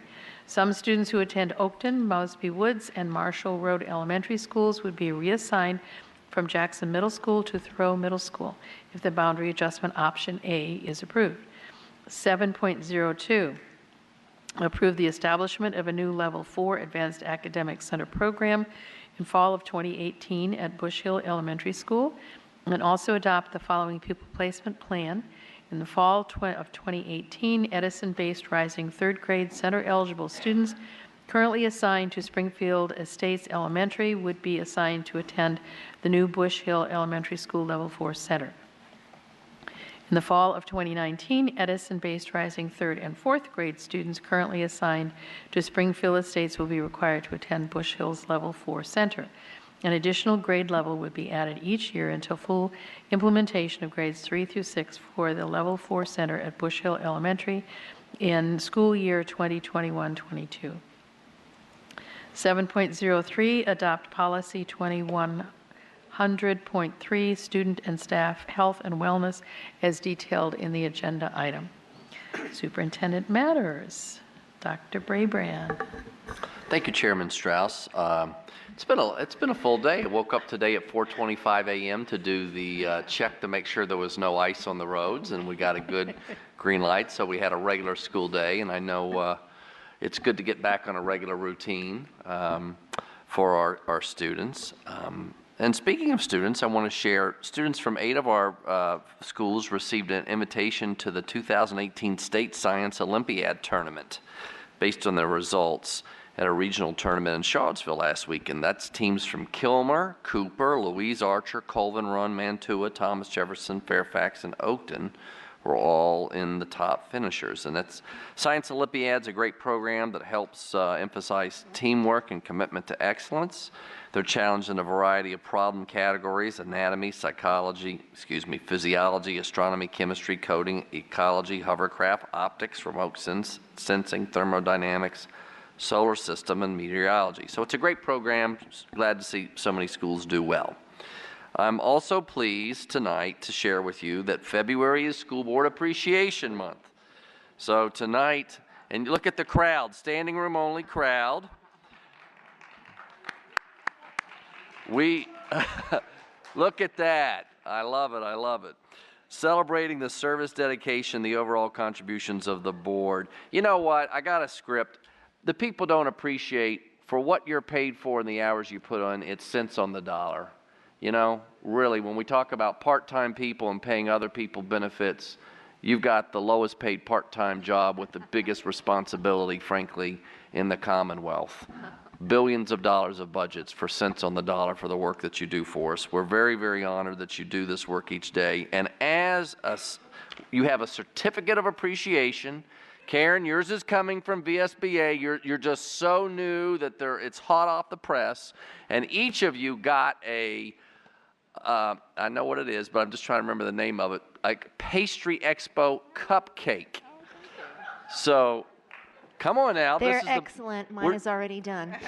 Our budget is paying teachers, not giving school board members big gifts. So they got a nice cupcake that they can have this evening or tomorrow, or in a little bit it will be tomorrow, and they can have it on the way home. But Is that we calorie free? Is it calorie free? It's calorie free, Mr. Moon. We did want to really honor you, what you do each and every day. Public schools are the foundation of democracy, and you all are really the leaders in making sure we can have the future that we need for our young people.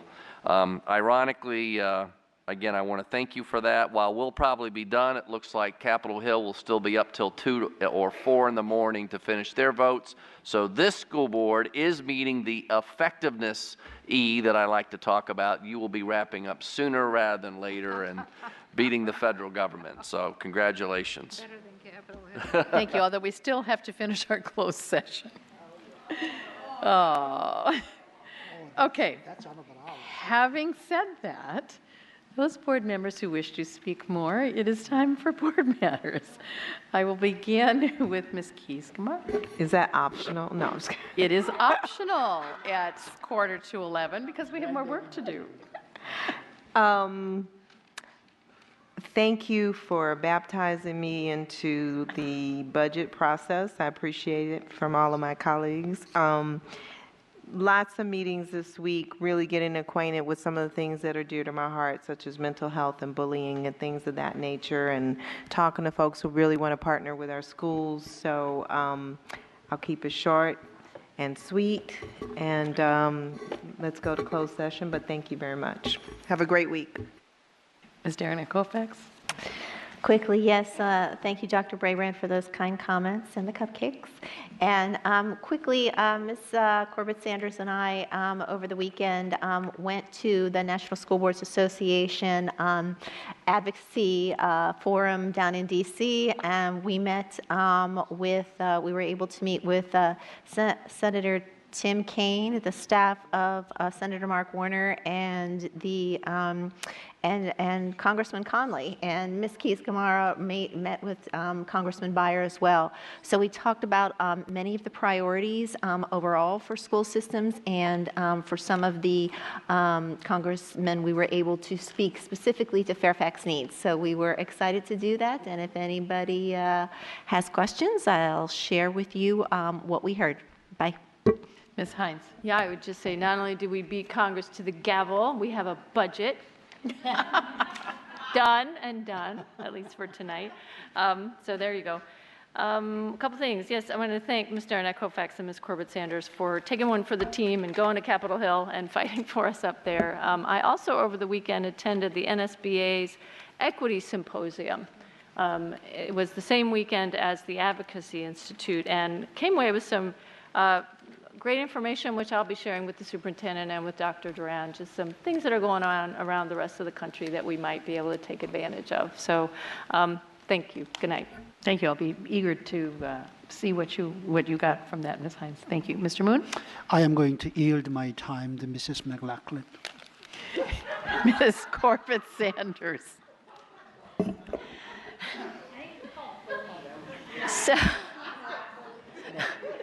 Safer internet. So I'm going to encourage everybody to take advantage of some of the wonderful events surrounding African American History Month this month. There are wonderful events at the Frederick Douglass House this weekend, as well as Gum Springs Museum and Gum Springs Community Center, which will be having some events on Saturday. I urge you to take your children and learn more about the rich history that is African American history, that is American history. And so we have so many wonderful places that you can delve in, learn more, including the Smithsonian's African American History Museum, and do this as a family and talk about what you learn there. I know that our leadership team here in Fairfax County visited the African American History Museum just yesterday, and those of you who have not had the opportunity, please take the opportunity to do so. Mr. McElveen? I can attest to the fact that Ms. Derenak Koufax enjoyed her cupcake, and I have photographic evidence of it. Ms. Polchak? Yeah, my comments align with Ms. Corbett-Sanders. I've had the opportunity with my wonderful colleagues at work teaching to delve into further deeper learning and study and reflection with our kids around Black History Month this year. We watched a film by Teaching Tolerance on the Children's March. We were all moved, and as one of my students said, I didn't realize there were so many people beyond Martin Luther King, especially children, who really drove the movement. It's an excellent film, documentary. I highly recommend it. And we are now diving into Claudette Colvin and some of the other figures and leaders in the movement. So definitely an opportunity to look at exhibits. Museum also has one that our students went to this week. And in additional films, on Sunday, I had a chance to reconnect with one of my religious school classmates who joined us as part of inclusion in my religious school, and the Real Abilities Film Festival, and a beautiful French film about a child and his father who reconnect and together do the Ironman in France in 2013. So a lot to do out there to learn and expand your minds, and so I hope everyone has a wonderful evening and gets to learn and dive deeply into different facets of our community. Ms. McLaughlin? So Mr. Moon was having fun with me because the two of us, along with Niharika, our student representative school board, the three of us attended the Northern Virginia District PTA's 2018 Safer Internet Day panel, and it was really amazing. It was here in Luther Jackson, I think it was Tuesday night. And one of the things that I brought for my colleagues I'm going to pass out is this was a brochure from the Department of Homeland Security. It says Stop, Think, Connect, and it's a resource guide. And in it, it says that cybersecurity is our shared responsibility. 74% of parents admit to not knowing about their children's online behavior, and yet 65% of youth say they would change their online behavior if their parents were paying attention. And it was really an amazing hour-and-a-half long panel with experts on online safety. And it did talk about things like online bullying, but also just identity protection, and also monitoring and protecting your child against information on the internet that you don't want them exposed to. It was just really an outstanding panel, and it's my understanding that FCPS not only did a live stream for people to watch it live, and this auditorium was almost completely filled, so over 400 people were here for it, but also I believe they're going to make that available along with the PowerPoint presentations that were presented to us. Dr. Brabrand, make sure and tell Mary Beth Loveglass that the Tammy Sisk, who's one of our IT specialists, presented and did an outstanding job. And so I really wanted to kind of spotlight that because it was one of the things that makes me so proud of living in an area here like Fairfax County in Northern Virginia, that, you know, looking at ways to inform and empower parents is so important. And I think we've got to look at ways getting more information into the hands of our families. And then just briefly, I did want to tell my colleagues, this has come up this week, and I must admit it's something I think we're going to all really need to start checking in on our districts. Regrettably, e-cigarettes and vaping are becoming an issue, particularly in our high schools. And if you don't know much about it, I must confess, I don't know much about it, even though I have 3 teenage adolescent sons. I just thought e-cigarettes were like the 21st century old-fashioned cigarette, but it's not. And we're going to need to probably have more of a conversation with the board and the superintendent and our collaboration with Fairfax County school resource officers. But I'm hearing that this is something that we've got to get in front of this to help with prevention And a lot of prevention has to do with education and awareness. And so I just kind of wanted to put that in front of my colleagues' attention that I'll pull together some of the information I've been getting on it, but I think we're going to want to really kind of take a proactive voice on this to help our students and help our families. Ms. Evans. Given the hour, I will pass. Thank you. I will read the motion for going back into closed session.